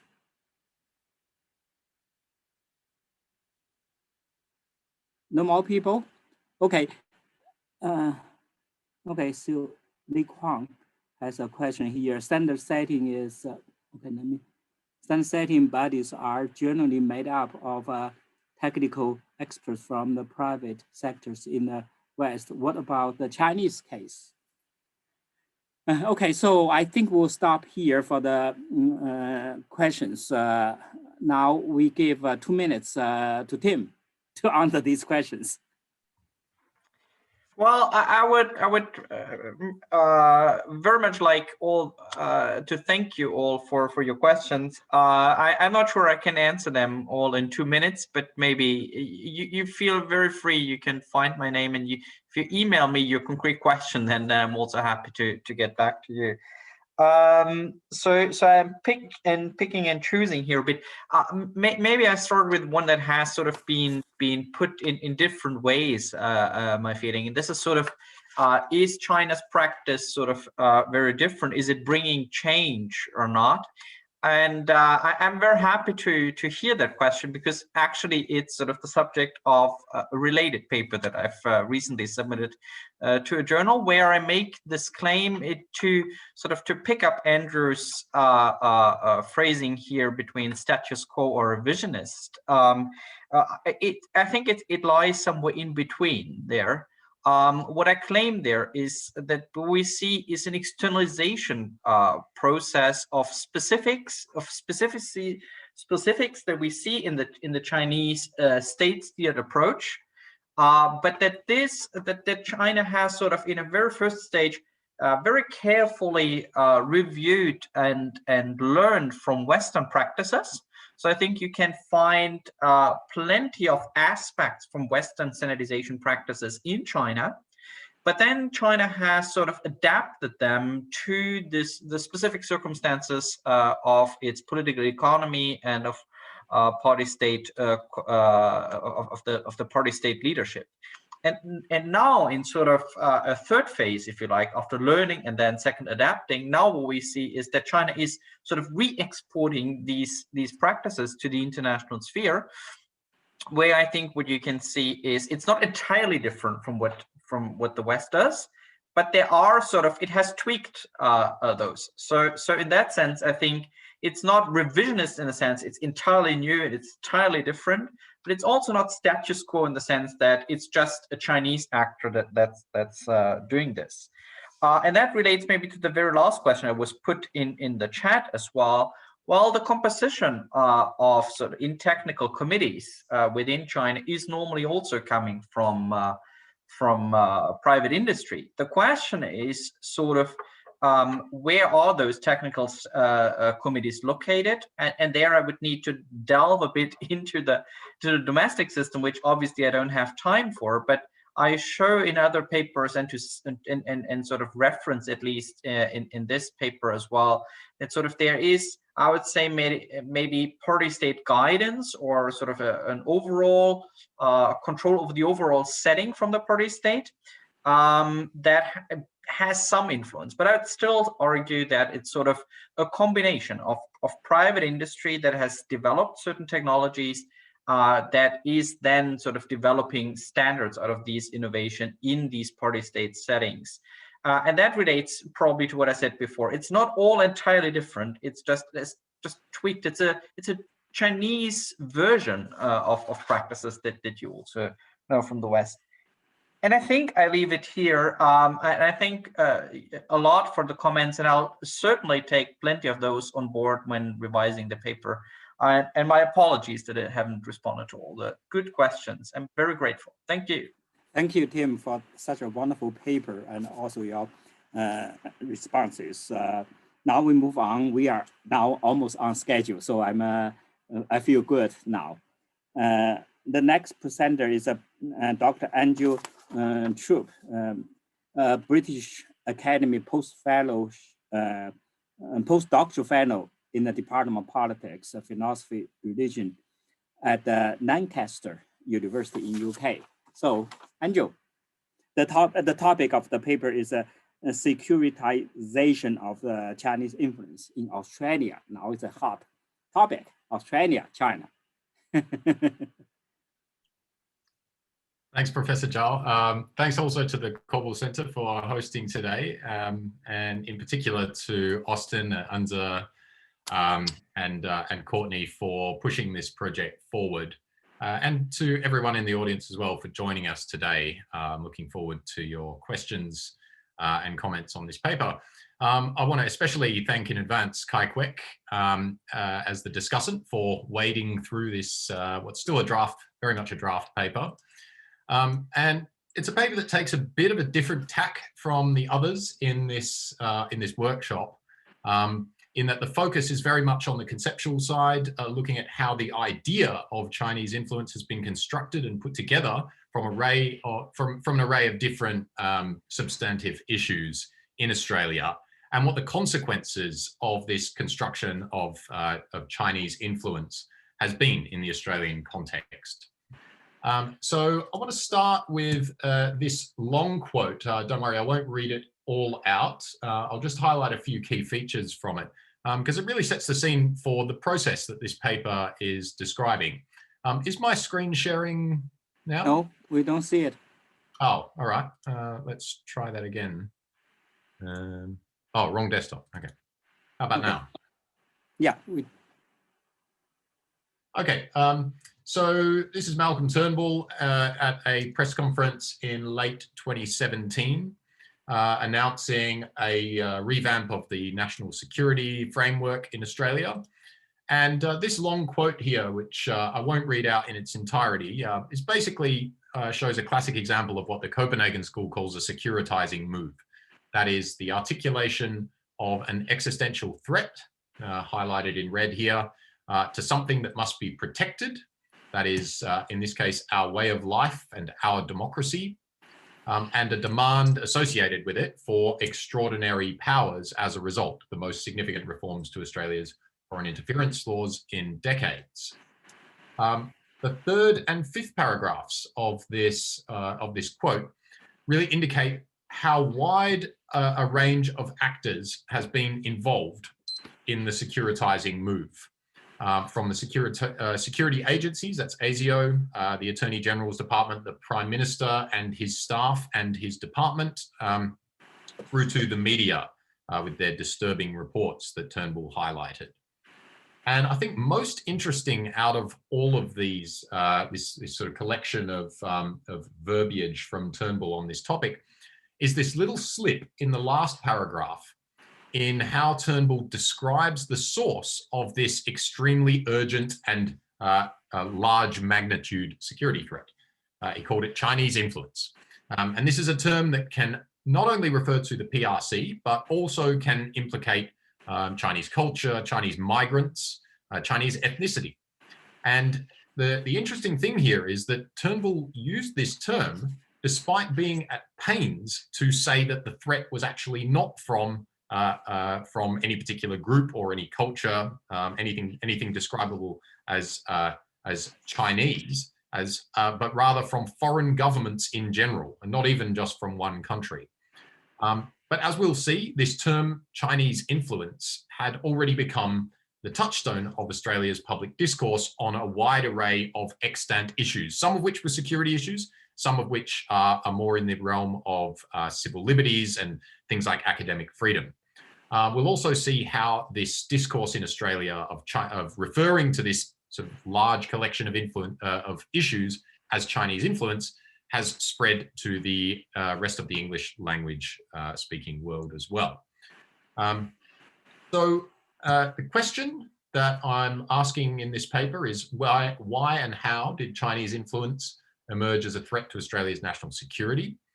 I advance three answers, or a three-part answer. Firstly, it was the formation of an advocacy coalition of security officials first, followed by politicians led by Turnbull, and then more populist backbenchers, and then journalists that overwhelmed a powerful opposing coalition in favor of business interests and sort of not rocking the boat in any way in relations with the PRC party state. That included the party's political organizations, which relied on political donations in many cases from CCP-connected business people in the Australian community. That wasn't prohibited at the time. However, as this coalition formed and broadened, including more of those sort of lower-level populist politicians and the media, the threat became less defined about a series of issues such as espionage, donations, etc., United Front co-optation, that type of thing, and much broader in scope. So it started to be characterized as being influence rather than being about specific types of state activity, this amorphous idea of influence, and also had this racialized dimension in the description as well, with the term Chinese influence, which obviously was not intended in many cases by the people using the term, but as the audience became broader and broader, the range of possible interpretations expanded correspondingly. And as I mentioned before, the term Chinese has significant ambiguities to it. And there's been consequences to this. This is the bottom line. It's a cautionary example of the importance of precise language in public policy discourse. We'll look at some of the consequences later in the presentation of the framing of this set of issues as Chinese influence in Australia. I'm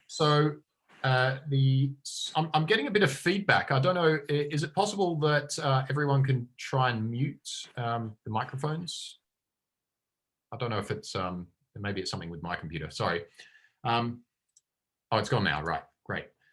So securitization, I've already alluded to the basic descriptive aspects, securitizing actors, asserting the existence of an existential threat to a referent object. Securitizing moves are defined in the securitization framework as being successful if the audiences accept the emergency measures that are being proposed. But an important point also that comes out of the original founding text of securitization, I hesitate to call it theory, but the securitization framework is that the referent objects that are deemed to be what needs to be protected from the existential threat really varies significantly across different sectors of politics. And in this case particularly, we'll see how what was originally framed as being a political threat or a threat in the political sector, where The referent object to be protected is the state's sovereignty. So it comes from the intelligence agencies whose priority is about state sovereignty. As it spread, or as the coalition sort of coalesced, it became much more about societal security, in which the Australian identity, rather than just Australian sovereignty or integrity of political institutions, was at stake. It was an Australian identity.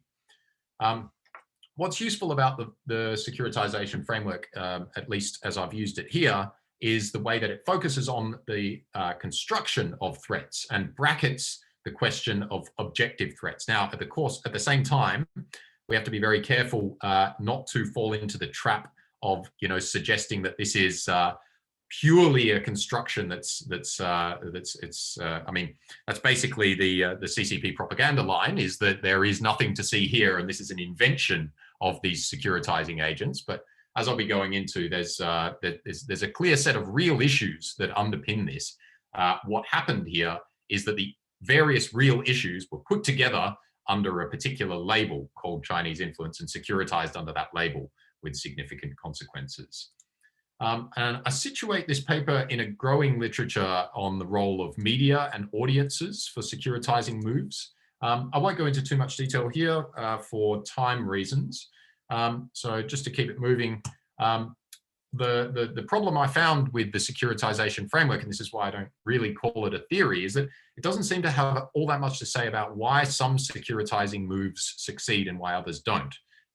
The Buzan and Waver original text sort of suggests that it happens when the securitizers obey the grammar of security, when they have legitimacy and authority to speak on the subject, and when the threats that they posit are sort of consonant with the audience's preconceptions about what a threat looks like in that sector. But these are all fairly obvious and can't really explain the timing of why it would occur at a certain time and not at another time. And this relates back to that question of objective threats, or the existence of actual issues that were being securitized here. Because as we'll see, there are a number of existing issues which could have been securitized at any time previously, but weren't. So how do we explain that? This is where I bring in oh yeah, are the slides still showing okay? Okay. So this is where I bring in advocacy coalitions from public policy studies as an explanation for public policy change. So this literature, which I wasn't particularly familiar with before I wrote this paper, so I'm all ears as far as further suggestions go. But there seems to be a core idea that public policy change doesn't simply happen in response to the popping up of problems, sort of one-to-one sort of transmission belt type of issue, or action and reaction, stimulus and response. Instead, there's significant constraints to public policy change. And so when public policy change actually happens is when multiple streams of activity that are always going on, policy solutions being offered by think tanks, policy problems being raised by the media and the like, and politicians seeking to sort of make political advantages. This is always going on. It's when the multiple streams of effort come together that during a window of opportunity that public policy change is much more likely. And this sort of dovetails with the later idea of advocacy coalitions, because the bringing together of these streams of effort can be seen as a kind of force multiplying effect from from the formation of an advocacy coalition. Other public policy literatures sort of stress the constraints on change, so stabilizing forces and how they can be overcome. And I talk a little bit about that in the paper in terms of business and political interests. And in particular, in the 1990s, there was this important paper by Rochford and Cobb, which really drew attention to how the discursive construction of problems has a significant effect on the posited causes of those problems, and also the policy solutions, and whether they will resonate with audiences. So I think this literature can explain a lot more about why the process happened when it did in Australia, and not at an earlier time when it might have happened. The reason it might have happened at an earlier time is because the CCP had obviously been conducting a variety of political activities, many of them very problematic from both a liberal democratic rights point of view, as well as integrity of the political system point of view, both in Australia and in other places like the United States from the 1980s and especially from the 1990s onwards. We're talking about things like attempting to suppress organizing and dissent by Chinese dissidents overseas, to enlist business people in advocating or lobbying on behalf of PRC state interests, from the late 1990s, trying to reassert control over Chinese student organizations, which during the 1990s were often, even the Chinese government organized student organizations were actually a hotbed of democracy activism. So trying to extend control over those student organizations, again, not a new thing. Co-opting of diaspora media from the early 2000s onwards.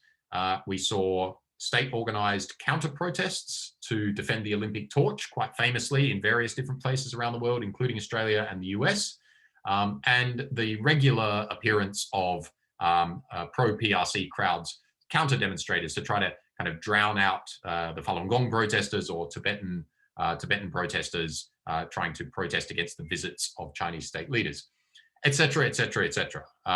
So no securitization though. So the bottom line is that we need to ask this question: why and how did it happen in 2017 in Australia, given that these problems existed for a long time beforehand?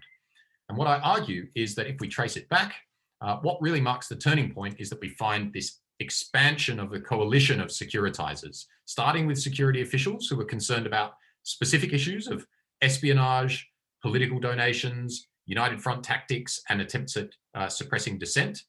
And those security officials enlisted politicians who enlisted other politicians and the media and then the public in order to push for policy change and overcome the inertia that resulted from the business and party vested interests. So as this, and this is the really important point, this is the twist that creates the consequences. As this advocacy coalition became broader, the threat became vaguer and muddier until eventually what was securitized was this much more ambiguous and amorphous idea of Chinese influence rather than specific issues of intelligence activity, electoral interference, etc. And we even saw that circling back to influence the words of the upstream securitizers like Malcolm Turnbull, as we saw in the first slide, where Malcolm Turnbull adopts that discourse of Chinese influence, which he had been really at pains to avoid for as much as he could. He couldn't resist in the end, the overwhelming prevalence of this discourse. So very quickly, and I realize we're probably going to run short of time here. How long have I got roughly? Is anyone keeping time? 5 minutes or so? Yeah, you have 5 minutes. Okay. So very quickly then, the paper goes through the first process of expansion in this advocacy coalition from the intelligence agencies to Malcolm Turnbull. Malcolm Turnbull's own account in his memoirs recounts how Australia's top security officials successfully persuaded him of the need for extraordinary measures to deal with specific issues that I mentioned before, PRC espionage, CCP-connected political donations, etc. But what's important here is that Turnbull very quickly was converted and became a securitizing actor himself, enlisting other key politicians to work on legislation. I asked George Brandis, that's the Attorney General, to come back to Cabinet with a report on what we're going to do about foreign influence, foreign interference in Australia. And then at the same time, he enlisted one of his influential staffers, a former China correspondent, to write an internal report on the topic of China's influence operations in Australia. And then, so in the next stage, what appeared to be authorized leaks from that classified report then helped to enlist the Australian media in this expanding securitizing coalition. This in turn awakened a new breed of populist politicians who positioned themselves as being the Wolverines, sort of named after the 1984 kind of Red Scare film with Patrick Swayze in it, the kids resisting the Soviet invaders. And these Wolverines in the Australian Parliament have taken on this kind of whole of society threat line that initially came from Christopher Wray around the same time. and have really dominated the media discourse in Australia. So, and been integral to the ultimate passage of the legislation that I'll be talking about in just a moment, very briefly. So you can see already the scope and the nature of the threat is changing now that these new players have been enlisted into this advocacy coalition.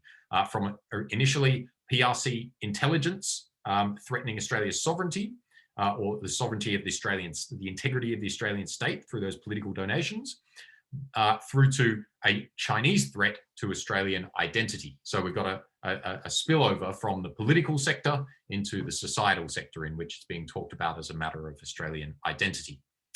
And then in terms of the media's role, what kind of threat was ultimately transmitted to the public or projected to the public? With the key media representations such as this Four Corners, this is Australia's flagship investigative journalism program, very serious and respected investigative journalism program, really stitched together issues of questionable donations, espionage. It was kind of full of shadowy reenactments and tension-laden music, very cloak and dagger type of stuff. But put this rolling in together with all of those types of spy versus spy type of stuff was also issues of Chinese students, harassment of dissidents, Confucius institutes, community organizations, diaspora media, and even the use of Chinese social media like WeChat, which implicates a wide range of people in the Chinese community. So now it's very much appearing, once it's gone through the media processing, once the media has been enlisted as part of this advocacy coalition, then it's very much appearing as a kind of whole of society threat posed by Chinese influence. And this is reflected in these Australian media headlines here, some of them which sort of spilled over and influenced the discourse outside of Australia. You can see here, despite Turnbull's careful attempts to define this as being about Chinese Communist Party interference or PRC interference, references to Chinese influence in the Australian media far outstripped the references to those more tightly defined terms throughout the period under which the Turnbull government was seeking these legislative changes.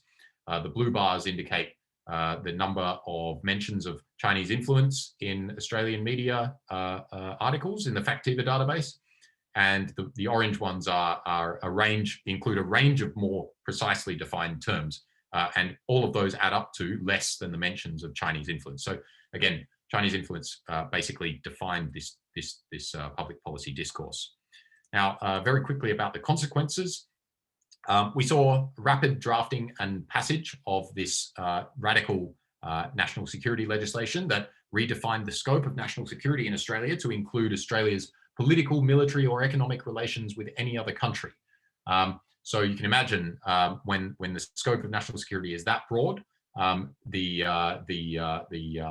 range of issues that can be considered to be part of national security and therefore subject to. Oh, sorry, somebody trying to jump in. Oh no, I just heard a garbled sound. So the scope of national security is one of the consequences, has been radically expanded in Australia. New offences of dealing with harmful information, described as a I'll give you 1 more minute to complete. Okay. Well, it's basically all on this slide here. The evidence follows in the subsequent slides, but this slide here sums it up. And an ongoing failure to deal with the non-national security related issues that were rolled up together into that ball of Chinese influence, specifically the failure to protect dissidents and persecuted minorities such as Uyghur communities in Australia from ongoing harassment by the CCP party state itself and its agents. That's clearly been a much lower priority. And then on the societal level, we've seen the activation of right-wing anti-Chinese sentiments, both in the parliament, with those unseemly scenes late last year of Chinese Australian witnesses to an inquiry being asked to unconditionally denounce the Chinese Communist Party when no other witnesses in the inquiry were asked the same kind of question. It was clearly it was a kind of racialized McCarthyism. We've seen the far right picking up this theme of Chinese takeover. And we've seen even Asian Australian politicians who are unrelated to China, Korean Australian politicians being called Chinese spies on the campaign trail and the like. So there's been a real activation of suspicions, racialized suspicions in Australian society. So that's the problem that Australia is dealing with now. There's a few slides with some evidence for the spread of this discourse and the reasons why countries outside of Australia should be concerned about it and should be checking sort of the language that they're using too in discussing these issues. And I will leave the conclusions on the screen and we can talk about them if there's time. So thanks for listening. Okay, thank you, Andrew, for the very interesting research. And the discussant is Professor Kay Crick from Hong Kong University. Hey, thanks very much, Professor Zhao, for organizing the event and for Andrew to give us, as usual, a very stimulating presentation of his research. I think this is an excellent paper that is packed with a great deal of empirical insights. The main innovation, as I see it, and which sets it apart from others, is that it tells a dynamic story that is backed by explicit theoretical foundations. The paper cleverly combines securitization theory with policy change theory. So in this paper, we see rhetoric and politics interact. We see discursive strategies interact with coalition politics to explain the timing of policy change. And towards the second half of the paper, it also makes a series of compelling arguments on how the Chinese influence rhetoric, which is both imprecise and politicized, has adverse effects on the Australian society at large. So this is an already excellent paper. So the task for the discussant and for me is not so much about what needs to be corrected, but how can the paper become even sharper and more impactful. So it's in that spirit that I organize my comments. So my comments basically fall into three general suggestions, and then I'll close briefly with some specific parts that would need further clarification and support. So let's turn to the general suggestions. First, as I said, this paper is remarkable for telling a dynamic story and backing it up with clear theoretical connections. I find the setup quite compelling, so much so that I think the case narrative falls short a little bit in terms of connecting back more closely to the theoretical setup. Right. So, for example, when it discusses the securitization literature, right, it emphasizes three broad conditions to achieve securitization: the use of security grammar, leveraging of authority, and the consonance with the public. And we can see these broad conditions later in the case study. But I think it would be even better if they can be explicitly located and identified and then connected back, mapped back to the theoretical setup. So I think the larger point is that the case is complex. You have audiences, and then some of these key audiences being converted into securitizers. And then you also have their rhetorical strategies, discursive strategies. So a good case study is also one that often tries to capture reality, and reality is always complex. So I think all the more the theoretical setup, which Andrew has laid out, can help us make sense of this complexity. The second general point I'd like to make is basically to nudge Andrew a little bit to make the paper even more dynamic. So this may involve making the case narrative more inclusive by bringing in more prominently other actors and other interests.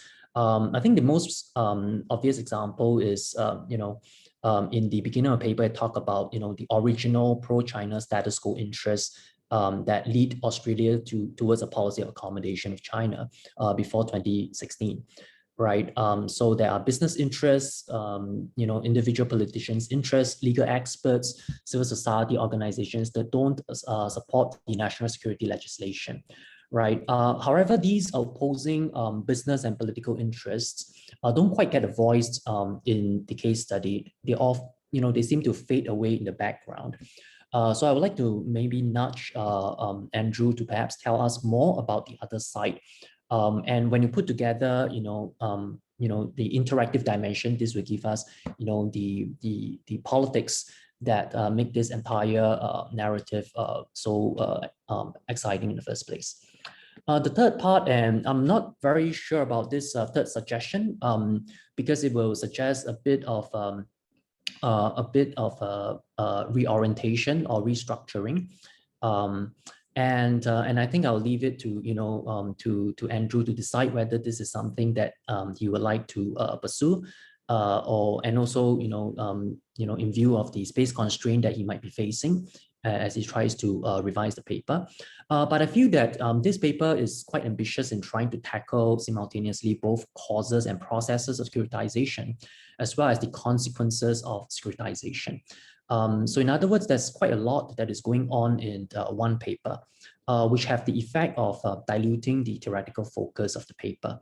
Right, so the theoretical setup is based on securitization theory, policy change theory, and these theories actually map over to the causes of securitization, but not the consequences. Right, so the consequences portion is not really part of this theoretical focus. So I think that if space is a constraint, then I would say that the paper can pretty much stand alone very well, even with just establishing the phenomena of securitization in Australia and process tracing the causes of securitization, right? So I think these alone would already be a very good contribution, right? And then the consequences part can be discussed at the end or even in another paper, because I think there's quite a lot of interesting evidence and measures that, that Andrew has put together, right? So I guess this is pretty much a suggestion on thinking about the reallocation of the real estate in this paper, perhaps, from the current 60-40 division, perhaps into something like 80-20. Now, I would like to maybe just move on very briefly to some specific parts that need clarification and support. So if we turn to the consequences section, there is the argument that English-speaking world seems to have followed, including US, seems to have followed Australia in defining Chinese overseas political activities as Chinese influence, right? I wasn't really sure if this is right, and it also doesn't seem to match with the data that is presented in the figure 6. So I'm not very sure if this is a claim that necessarily Andrew needs to make. The second, the entire paper is very well documented and very detailed oriented. But I think that there's a part in basically pages 6 to 8, whereby there are some claims that I felt wasn't made solid enough, right? So the claims here involve imperial dynasties in Chinese history ruling very large territories with very small bureaucracies. And also, some paragraphs about trying to infer what is the central motivation behind PRC's overseas propaganda. I think these claims would require more support and citations. Currently, they are not really given too much sources. So I think more support and citations would be helpful here. It would also be useful perhaps to add some caveats or qualifications to these rather broad claims. The third thing I'd like to point out is the timing argument in this paper, which I think is really nice. And this timing argument essentially claims that the phenomenon of securitization took off at around 2017. Right, I buy this argument, and I think that perhaps Andrew could try to organize the evidence to review an even clearer discontinuity in the discourse. Like, for example, I was wondering if you could just focus on the annual reports of the Australian Security Intelligence Organization, right? And then and see perhaps, if the early reports before, maybe 2013, 2014, and you can do the time series, and whether the early reports are more ambiguous about Chinese interference, or perhaps they stop short of calling out China in those reports. Another possibility that Andrew can explore is to look at frequency counts across media reports of the term communist. So the term communist is largely used in a derogatory sense in Western democratic settings. So if you actually see a sharp increase in the use of the term communist across media reports, around the same time point as you suggest when the phenomenon of securitization took off, I think this could be very nice, supporting evidence of your timing argument. Another way to think about it is perhaps to break down your figure 5 in the paper and extend the time series before 2017. Finally, I think the case narrative, which I think is very well woven together. But from this case narrative, I think one thing that emerged is that some actors matter a lot more than other actors in the securitization process. Like, for example, the Prime Minister is, in the case study, a central influential player, right? So this brings to mind, ideas about network centrality.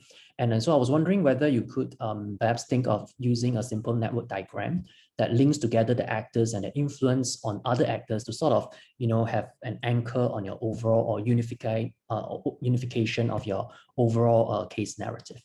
But I think I will stop here. I think all in all, this is really an excellent paper.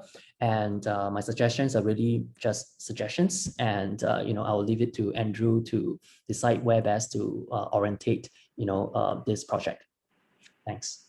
Okay, thank you for the very detailed, constructive comments. I think this paper is well done, and the documentations are very detailed, and the argument is very clear. So for me, the only questions are beyond the case studies, the details themselves. Put this paper in the context of current China-Australia tensions. The influence of China in Australia, in my own assessment, is a failure. Since 2016, Australia has fought back powerfully, which also caused is a background for the tensions during the pandemic between China and the US. So this research, you documented China's influence during this period. I think the period you studied mostly are before the current tension.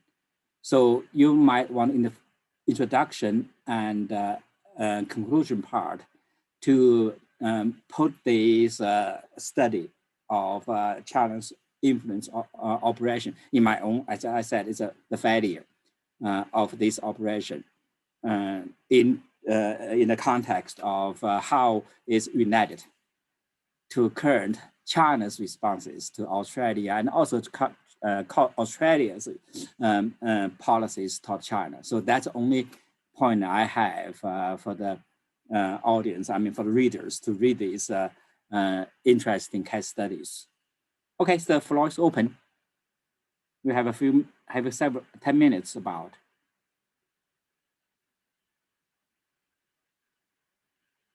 Anyone?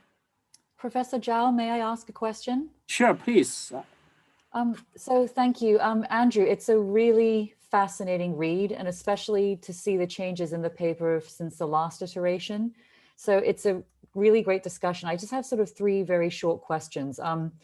And I guess I've emailed you before about sort of this framing language, the analogy language being used. I see you've moved away from cascade and now into coalition, but I still have questions because a coalition implies, I know you knew this was coming, but like a voluntary pickup set of players that come together to form a team for a specific goal. I've just made up that definition.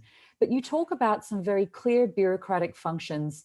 This is my job. I have to fulfill my job functions to warn the head of, well, not the head of state, but to warn the PM that these things might be occurring. One must do something as the PM, right? There's nothing truly pick up about this. It's simply ticking a box of going through what we think could be a problem. This is our job as ASIO to go do this.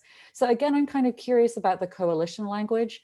I can see how you can extend it when you talk about the spread of players, but the initial start, even for the first 2 tails of your 4-tail diagram, I'm still a little bit lost.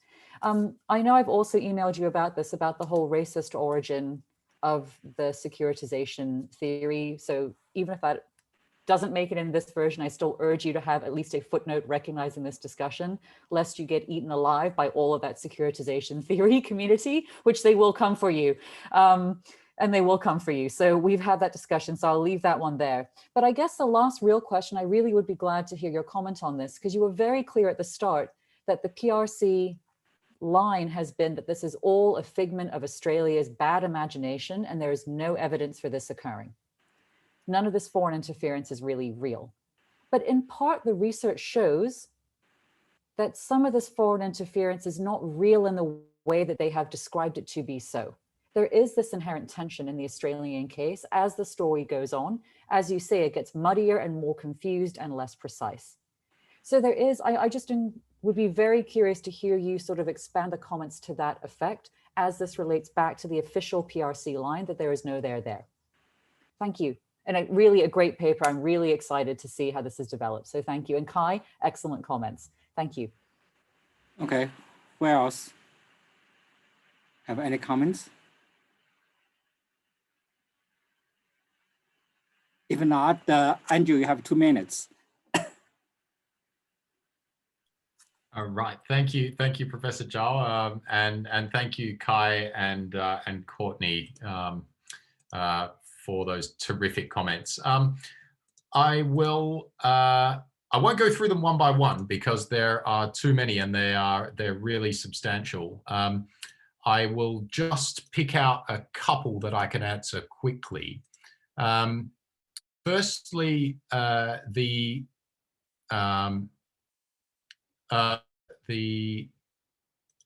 idea of making the narrative more inclusive of other actors and interests, including the other actors and interests opposing change or national securitization. That's a very important point, and I need to be upfront basically about that, about the fact that there was essentially comes down to there were a number of critiques which I personally agree with, which come out of civil society of the national security legislation, and there were also spurious critiques coming from the PRC party state and vested business interests. And so I focused in particular on the valid critiques. I suppose for being wanting to sort of spend space on the more valid critiques rather than giving airtime to the spurious ones. But I agree they need to be kind of synthesized together. So that's a great suggestion. The idea of stripping it back to a focus on causes and processes is another really good idea, especially given the word count. The consequences part isn't, as you say, part of the theoretical focus. So that was actually going to be part of my critique of the securitization framework, was that surprisingly, it doesn't seem to have said a lot about how the language in which, and the terms in which the threat is described can really influence outcomes. It might be that as I read more in the securitization literature, I do find stuff that addresses that, but I haven't found it just yet. And then finally, just to Courtney's 3 quick ones. In terms of ASIO, the security agency, I do think I can make a strong case for agency within the agency. And that comes from comments subsequent to the Director General of Security, that's Duncan Lewis, comments that he made subsequent to his retirement, where he came out after retiring, so he's now, he doesn't have that position anymore, and he's come out and he's made some very strong statements about insidious influence that takes over from outside, this type of thing. So I think that gives evidence that he really believed it, and he was an autonomous actor in his own right, rather than just checking a bureaucratic box that he was obliged to check. And then finally, in terms of racism and securitization, if I dare to go there, I think the point to make here is that this is a case in which securitization theory can help us shed light on, understand, and call out causes of racism in the case of Australia. The uptick in anti-Asian incidents in Australia, as well as those shocking poll results from the Lowy Institute's poll of diaspora Australians, Chinese Australians, in which something like 20% said that they'd been physically or verbally threatened or attacked in the last year. The securitization framework helps us to understand where this has come from. And so from that perspective, I think that there might be something to say to that debate ultimately about whether securitization is inherently racist. Whether it is or it isn't, it can help us, if it can help us shed light in the present on these types of undesirable outcomes that everybody would agree. We don't want racist incidents. Then whether it has racist roots or not, there is still a place for it within a broadly sort of progressive academic agenda. So that's something I might like to say to the securitization, security dialogue people.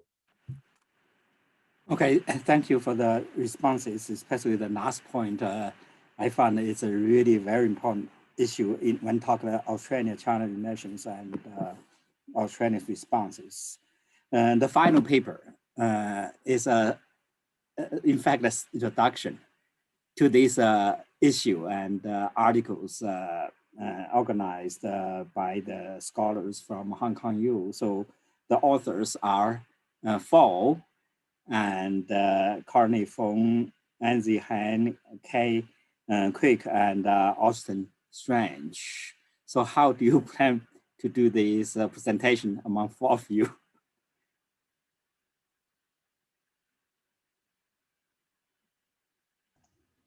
Hi, Professor Zhao. I'll be doing the presentation on behalf of the four of us. Good. Can everyone see my screen okay? Excellent.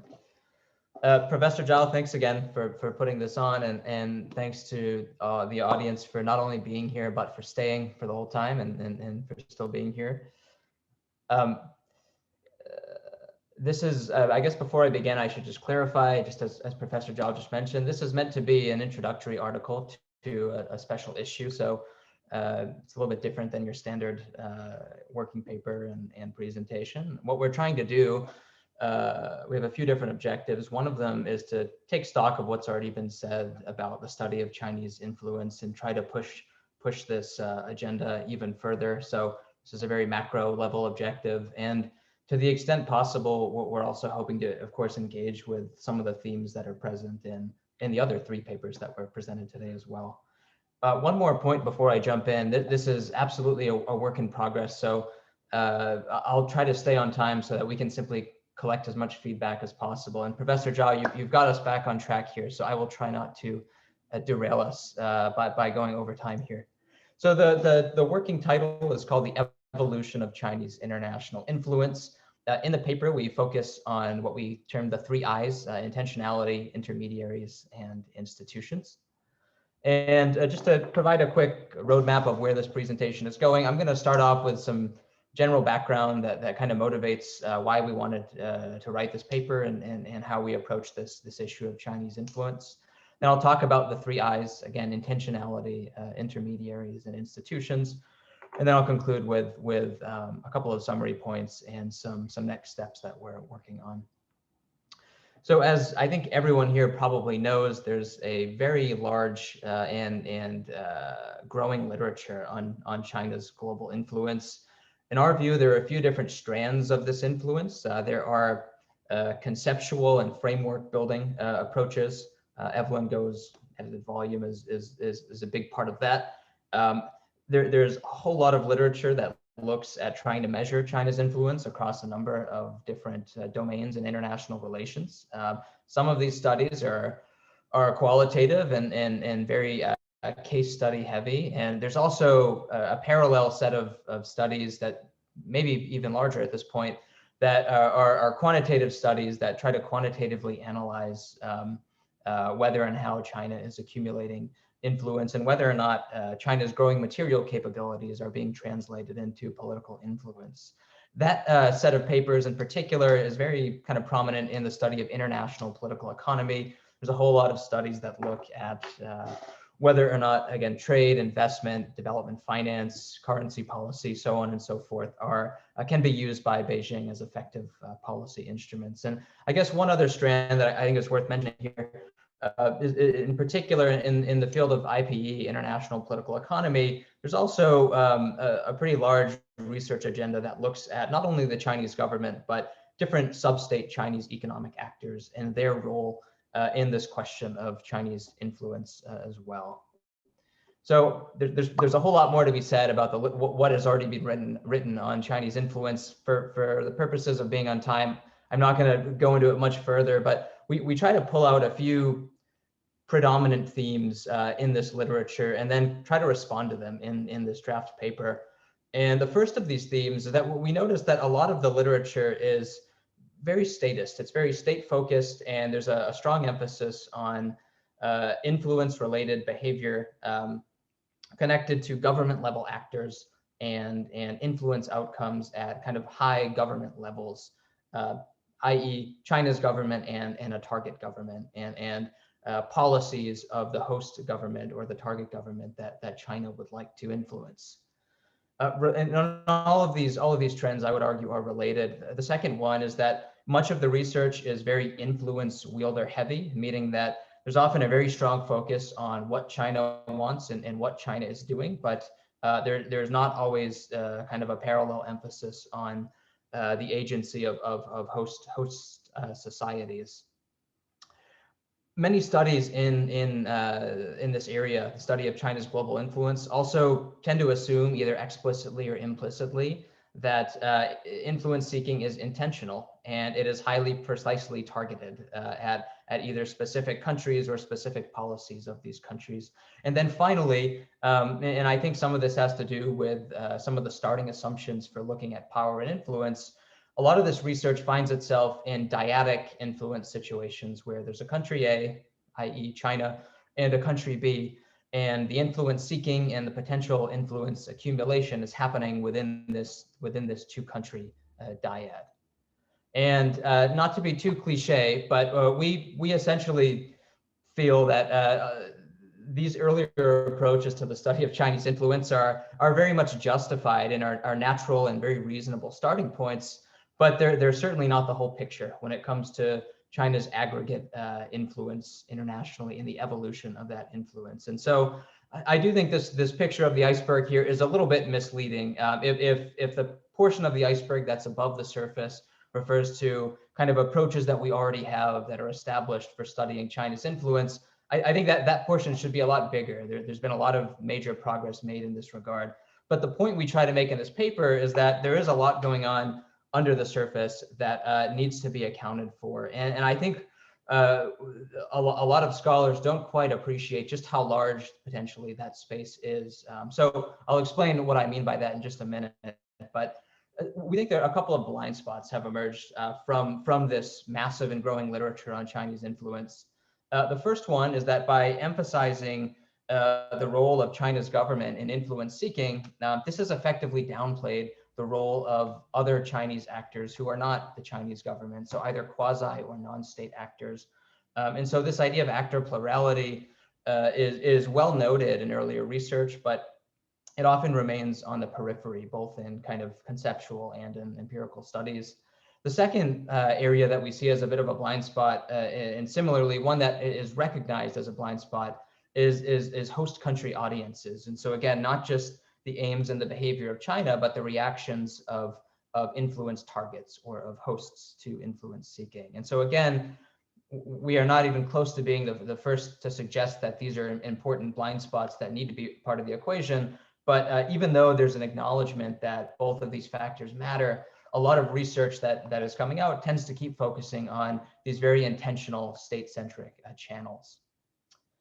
And so before I proceed, I'll just say a little bit on how we're thinking about influence in this paper. A very classic starting point for thinking about power and influence is to think of these as a relation among actors in which one actor induces other actors to behave in some way that they would not otherwise behave in. And there are a number of kind of classic channels by which this process can occur.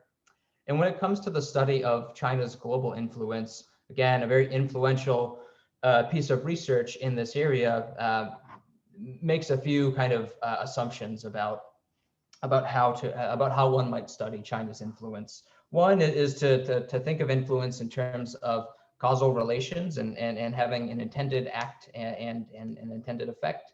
Similarly, to assume intentionality and assume that there is something that the influence wielder wants and that influence seeking is intentional. And then again, that there are concrete objectives or goals that the influence wielder hopes to achieve through influence seeking. And just to clarify again, we're not necessarily trying to challenge any of these fundamental approaches, but we try to push for a more inclusive interpretation of influence as a way to expand and push research on China's influence forward.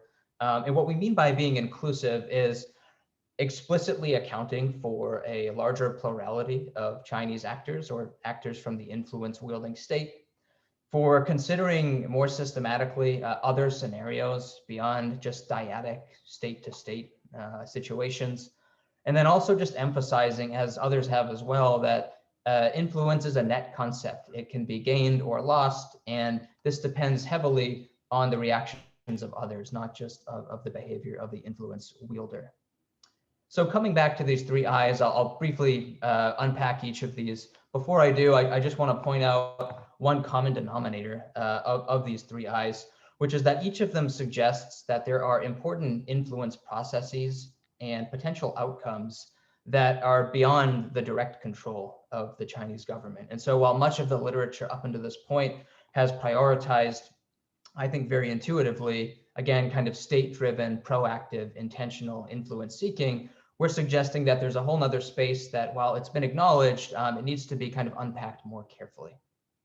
So beginning with this idea of intentionality, what we try to focus on in our paper is the fact that influence can also accrue unintentionally, not just intentionally. And one concept that we introduced to start to better understand how this might happen is the idea of an influence externality.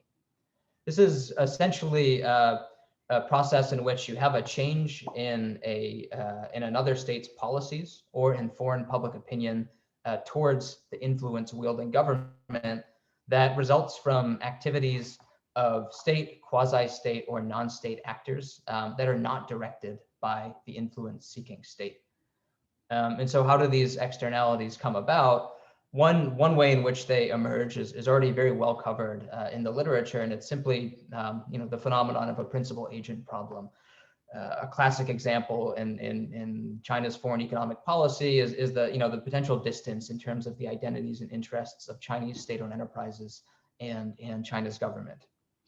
But a second process that we also play up in the paper and that we think is really important is this idea of attribution or misattribution.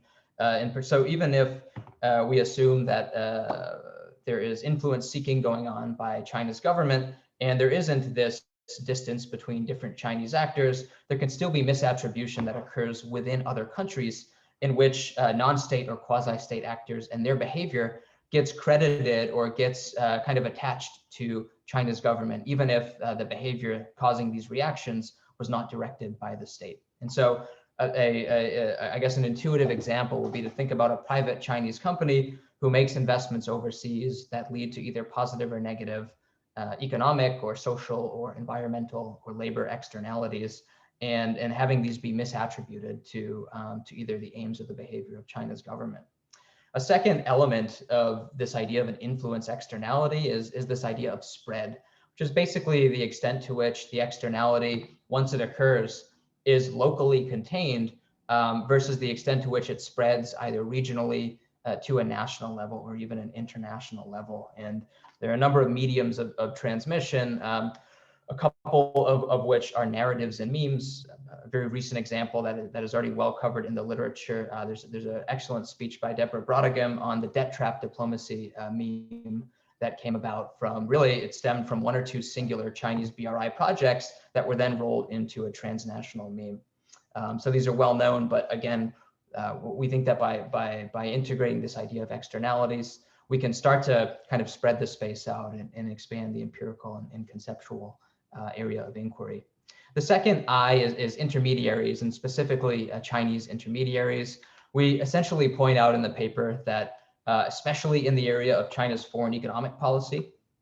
It's important to delineate and carefully treat a number of different entities that are Chinese, but again, are not the Chinese government. These include state-owned enterprises. I mentioned earlier potential interest conflicts between China's government and SOEs. Also private companies, which I also just mentioned, and the potential for private firms to act in ways in other countries that generate different local consequences than, say, the behavior of a Chinese SOE would. And then also Chinese individuals operating and living abroad, and the possibility for encounters between Chinese individuals with other individuals and groups to create influence externalities as well.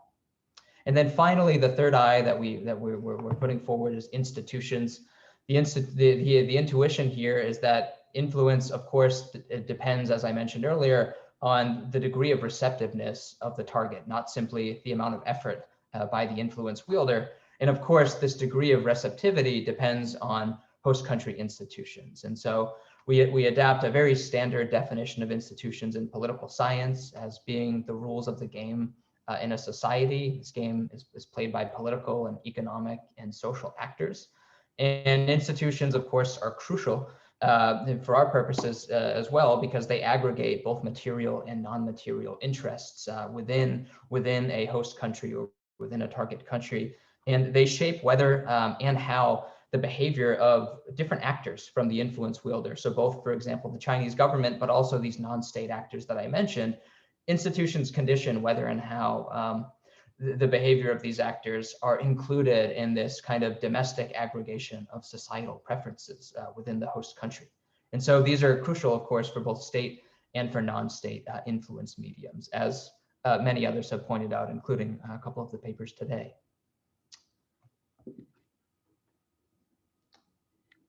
And I think I'm doing okay on time, but just to wrap things up, I just want to kind of try to summarize what we're trying to do in this paper. We think that this inclusive approach is valuable for a couple of reasons. I think I'll start with a caveat, which is that, and as others who are present today will know very well, this doesn't necessarily resolve some of the most difficult challenges in this area of inquiry. For example, it's really difficult, sometimes impossible, to observe the true intent of actors, as we all know, in international politics. It's also really hard to observe their lack of intent. And so we're not suggesting that we have solved this observation problem from an empirical standpoint. Similarly, a number of challenges in pinpointing causal processes that connect influence seeking with outcomes, these remain elusive. And I don't think our framework necessarily offers a blueprint for solving these. However, we think it's useful to problematize this kind of standard mainstream approach, or at least maybe not so much problematize, but again, to try to expand beyond it by suggesting that there's a whole other large arena or area of actors and activities related to China that are actually extremely consequential if one is interested in China's overall net influence and the evolution of that influence. And so our hope is that by continuing to kind of polish this paper and polish this effort, we can put forth some specific recommendations that will allow future research to push both the kind of theoretical and the data collection and empirical analysis of China's influence by more explicitly incorporating some of these actors and processes that we've talked about.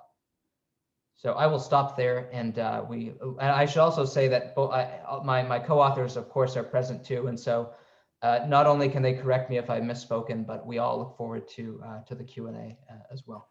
Thanks. Okay, thank you for the very conceptualized introduction of the Chinese influence, the measurement part. And the discussant is Professor Scott Castor. Have not seen you so, Scott, have not seen you so long time. You changed. Yeah, I have no hair anymore, right? You're so young. So yeah, it's good to see you, Suisheng, and thanks for organizing this conference. And yeah, I wish we could all be. Thank you for joining us. Yeah, I wish we could all be out there in Denver. Yeah. Although I guess it's all in cold. Maryland, in College Park. Yeah. And I also want to begin as well thanking the authors of the paper. I thought this was a really interesting paper, and I appreciate the chance to be a discussant and to be have a chance to kind of participate in this really interesting project. I'll just kind of begin by noting that I think that the authors do a good job in the paper of setting an agenda for kind of future studies into the topic of China's international influence. I like the focus in the paper on kind of what they term the three I's: intentionality, intermediaries, and institutions. And I think overall this is going to be a really nice introduction to the special issue. So with that said, I have a few suggestions that I hope the authors will find helpful as they go about revising the paper. And I guess what I'll do is I'll start with a few comments about each of the sections in turn in the paper, and then I'll offer a couple of kind of general thoughts about the paper as a whole. Okay, so starting with the introduction, I thought that the first part of the introduction is actually really effective. It does a good job of grounding the paper in existing literature, and I like the use of Evelyn Goh's work as a jumping off point for the paper, just because I think she does a really good job in the work that you're citing of kind of outlining kind of a way of conceptualizing Chinese influence. And I think that the introduction also does a good job of highlighting some of the broad assumptions in the existing literature and problematizing some of these assumptions.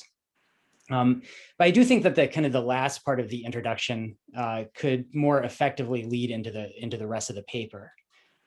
So in particular, at the end of the introduction, the authors highlight what they term, quote, three main areas to excavate in this special issue, which leads to kind of a series of paragraphs. First, which kind of talk about the assumption of intentionality. Second, a paragraph problematizing the unitary actor assumption. And then third, what I read is a somewhat cryptic paragraph about cross-cutting functional issues. The authors then know that the rest of the paper are going to discuss the three I's.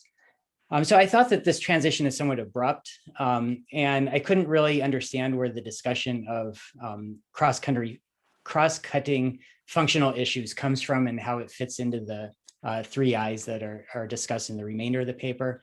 And also what was kind of missing here was a discussion of institutions. And so I think that the introduction could kind of more effectively lead into the rest of the paper and maybe kind of present a framework moving forward. Turning next to the section on intentionality, I thought that this section was quite interesting, and I really like the concept of influence externalities. But I do think that some more teasing out of the concept is perhaps warranted on page 6, where you define influence externalities as, quote, shifts in other states' policies or in foreign public opinion toward a government resulting from activities of state, quasi-state, or non-state actors abroad not directed by the state. So I thought that this definition is actually a little bit vague. So when I think of an externality, I think of a cost or a benefit that is imposed on a third party, usually unintentionally, when other parties engage in some sort of activity. And so I could be misreading this, but I think that the benefit or cost here is either increased or decreased PRC influence abroad. And so the PRC government is essentially the third party affected by the externality.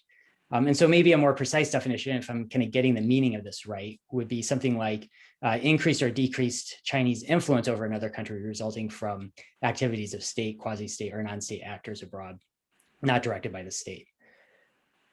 Often in this section, it seems that you're basically talking about, when you're kind of talking about influence externalities, you're basically talking about stuff that affects China's image abroad. So you're giving examples of, for instance, a Chinese company that might be doing things like trying to make money, but the way it does so affects China's image in another country, perhaps negatively. And part of the problem here is that there's attribution bias or whatever, in part because people associate the company with China more broadly. But I think it's worth emphasizing in this section that there are lots of other ways that unintended influence can arise besides these sorts of image effects. So for instance, what Jonathan Kirshner calls Hirschman-esque effects can arise unintentionally as a natural consequence of economic integration. So here, increased economic ties generate new interest groups in other countries with a vested interest in stable ties with China, right? Potentially leading ultimately to more accommodating policies toward China if these interest groups grow strong enough in a particular setting. And so I think you could kind of think of this as kind of an unintended effect of economic ties in many cases that ultimately takes the form of an influence externality. Similarly, I think you can think of kind of China's sheer size potentially giving rise to structural power, whether or not China is actually trying to obtain that power. For instance, when China grounded the Boeing 737 MAX a couple of years ago after the crashes in Indonesia and Ethiopia, it led to global ripple effects and more general groundings just because China is such a huge part of global aviation, right? Not necessarily because China was trying to influence activities in other countries. So I think it may be worth trying to think through a bit more the different mechanisms through which influence externalities may arise. And it may be worth kind of thinking through whether these mechanisms differ depending on the type of activity being undertaken. So for instance, do diplomatic activities generate influence externalities through the same processes as economic activities and so forth? Turning next to the section on intermediaries, I really like the way the section differentiates between state-owned enterprises, private capital, and individuals when thinking about China's foreign economic influence. But I do think that you need to do a little bit more here to kind of reinforce to the reader what the analytical payoff is for bringing in this added complexity. You might emphasize, for instance, that abstracting away from these nuances risks missing cases of Chinese influence that only really appear once we recognize that different types of actors can have different sorts of interactions with host countries abroad with different implications for China's influence, right? And so if we kind of abstract away from these nuances, we might kind of look at an aggregate null effect when in fact, there's different kinds of influence occurring in different contexts. It sort of reminds me of how in some of the debate about kind of the vaccines and vaccine effectiveness in the United States, right? You see vaccine skeptics kind of latching onto the reality that cases of COVID-19 are kind of plateauing even as the number of people being vaccinated is increasing. The one way of kind of looking at this is, oh, maybe the vaccines aren't so effective, but obviously that's a flawed way of looking at it. If you kind of dig a little bit deeper, what's going on is the pandemic is spreading even faster among unvaccinated people, even as it's not spreading among vaccinated people, right? And so it's really important to differentiate between these two populations. And so I think that similar mistakes can be made when looking at China's overseas influence if we don't differentiate the specific actors operating abroad and some of the different processes through which influence could arise.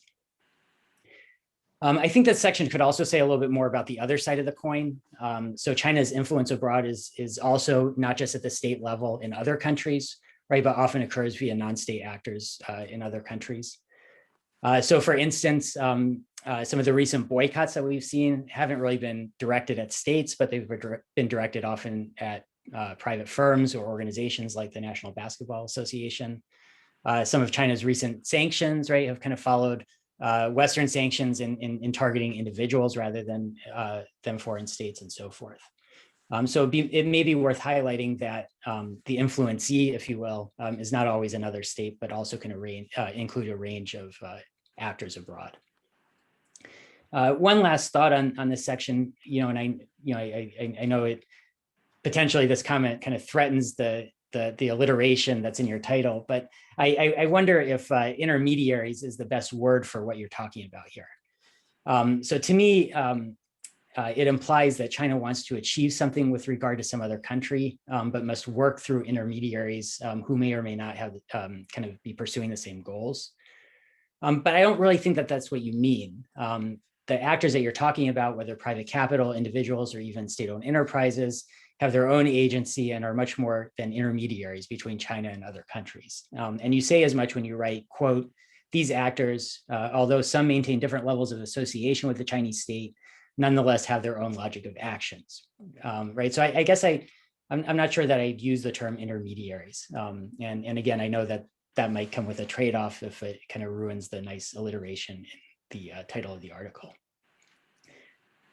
Finally, I thought the institution section is nicely done, although there's a bit of a disconnect here, I think, with the rest of the paper in that this section kind of reads as though it's kind of advancing a new theoretical argument. whereas the previous sections in my reading seem more focused on kind of agenda setting, or kind of laying out areas that have been overlooked in current research and that for further research should explore at greater length. And so I guess I would just kind of encourage you to kind of make sure that, you know, it seems like the whole paper is on the same page in terms of kind of what it's trying to accomplish. Okay, a few more general thoughts. And again, this is kind of following from that last comment. I do think that there's a little bit of disconnectedness in the paper right now. And so I think that there needs to be more of an effort, maybe in the introduction, to kind of sketch out how the three I's, kind of assuming that you keep them as the three I's, are related to each other.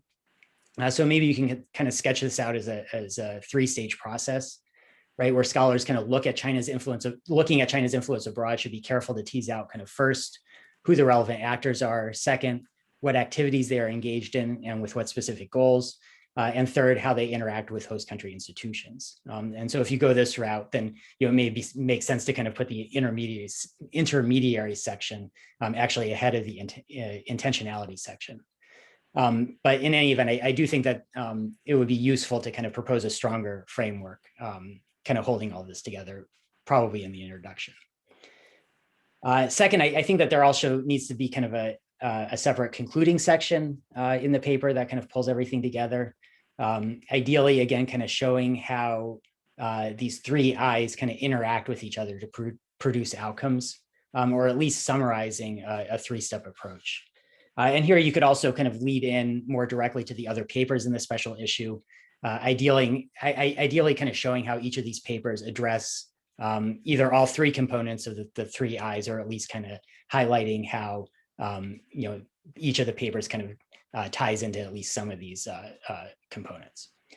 Okay, so those are just a few things to think about, but overall, again, I think the paper is really interesting, and I think it's really promising as an introduction to the special issue. So I'll stop there.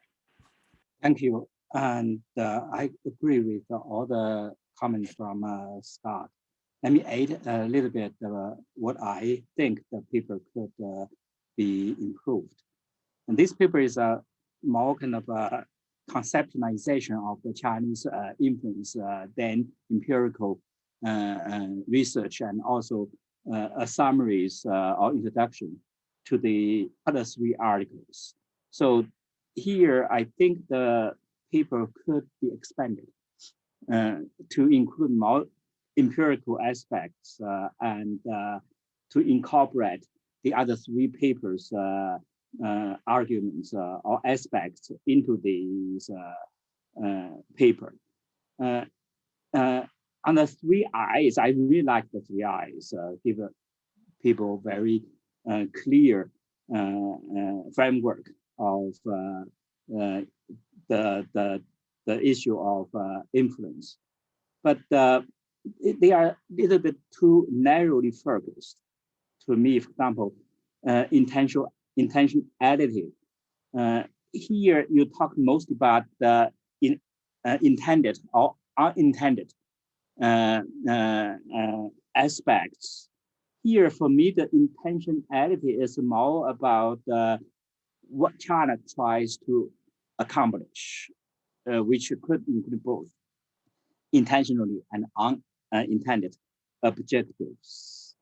And these objectives, in fact, the three papers all talked about, including security, intelligence, economic, ideology, and economic. All those aspects from empirical perspective, intentional or unintentional, those are related to the intentionality issue, which are not included in this research.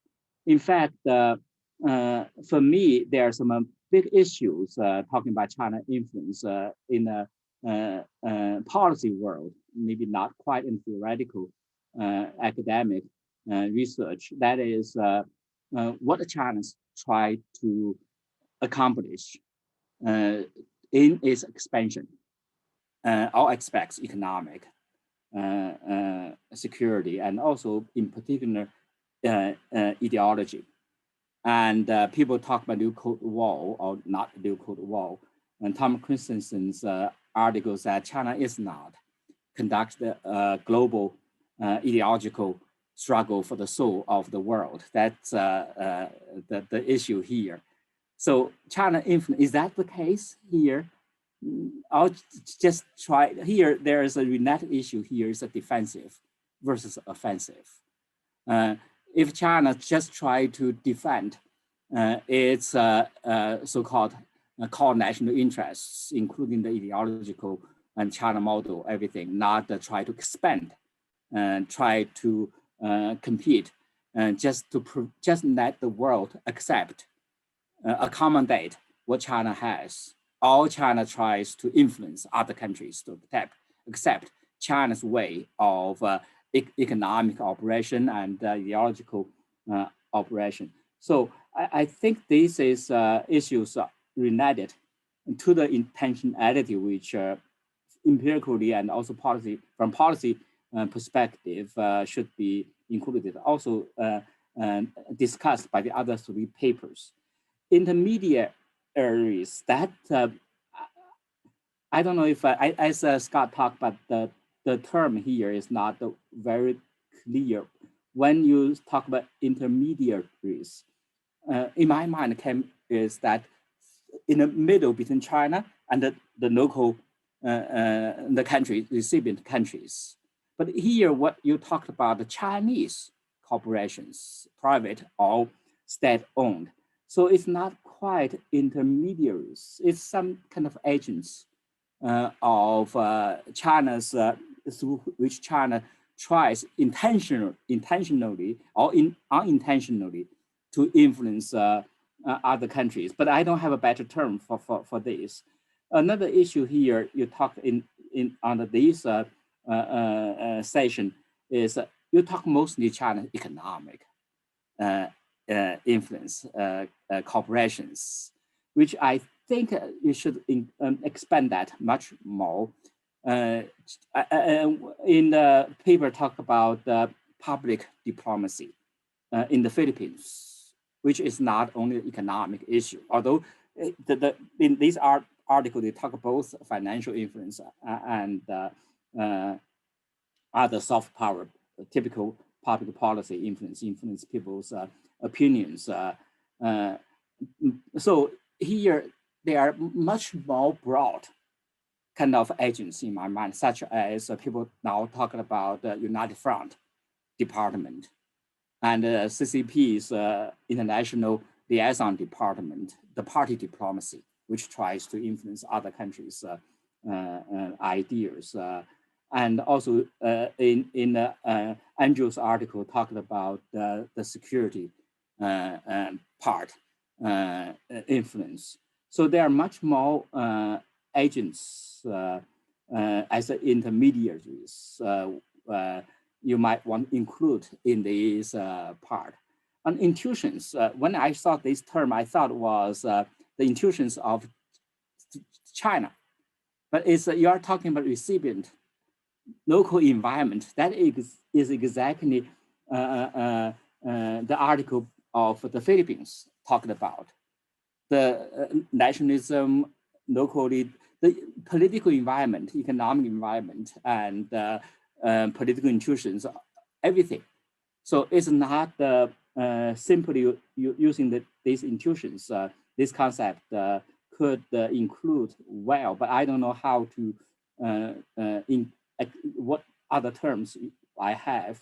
But the article on Australia and on the Philippines both talk about local settings, local environment, which I think you could incorporate them and to make it more expanded, these concepts, this framework. So those are what I think I think we could potentially make this paper bigger. You are dealing with a much bigger issue instead of what in this short conceptual introduction, which is the paper. And you could include some empirical aspects. Okay, so I will stop here. Let's open up. I know the time is late. Anyone has any questions?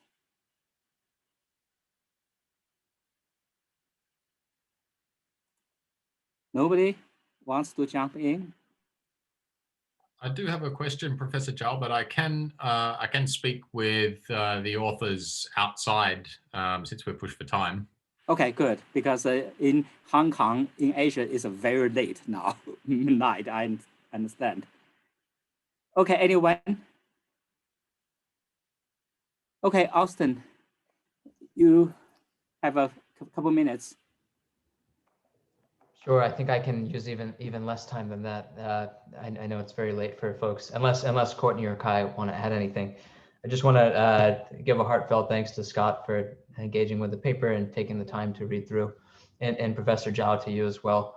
I think every comment you both gave is actionable and helpful, so I don't really have any rebuttals to give. I think we'll work hard to integrate these, and I can't make any promises on whether the 3 I's will change or not. I think there's definitely some folks who are in favor of the alliteration, but we'll maybe we can find a way to clarify it. But otherwise, I just think you pointed out exactly a nice set of next steps. So rather than try to answer, I'm very happy and just very grateful to have this feedback.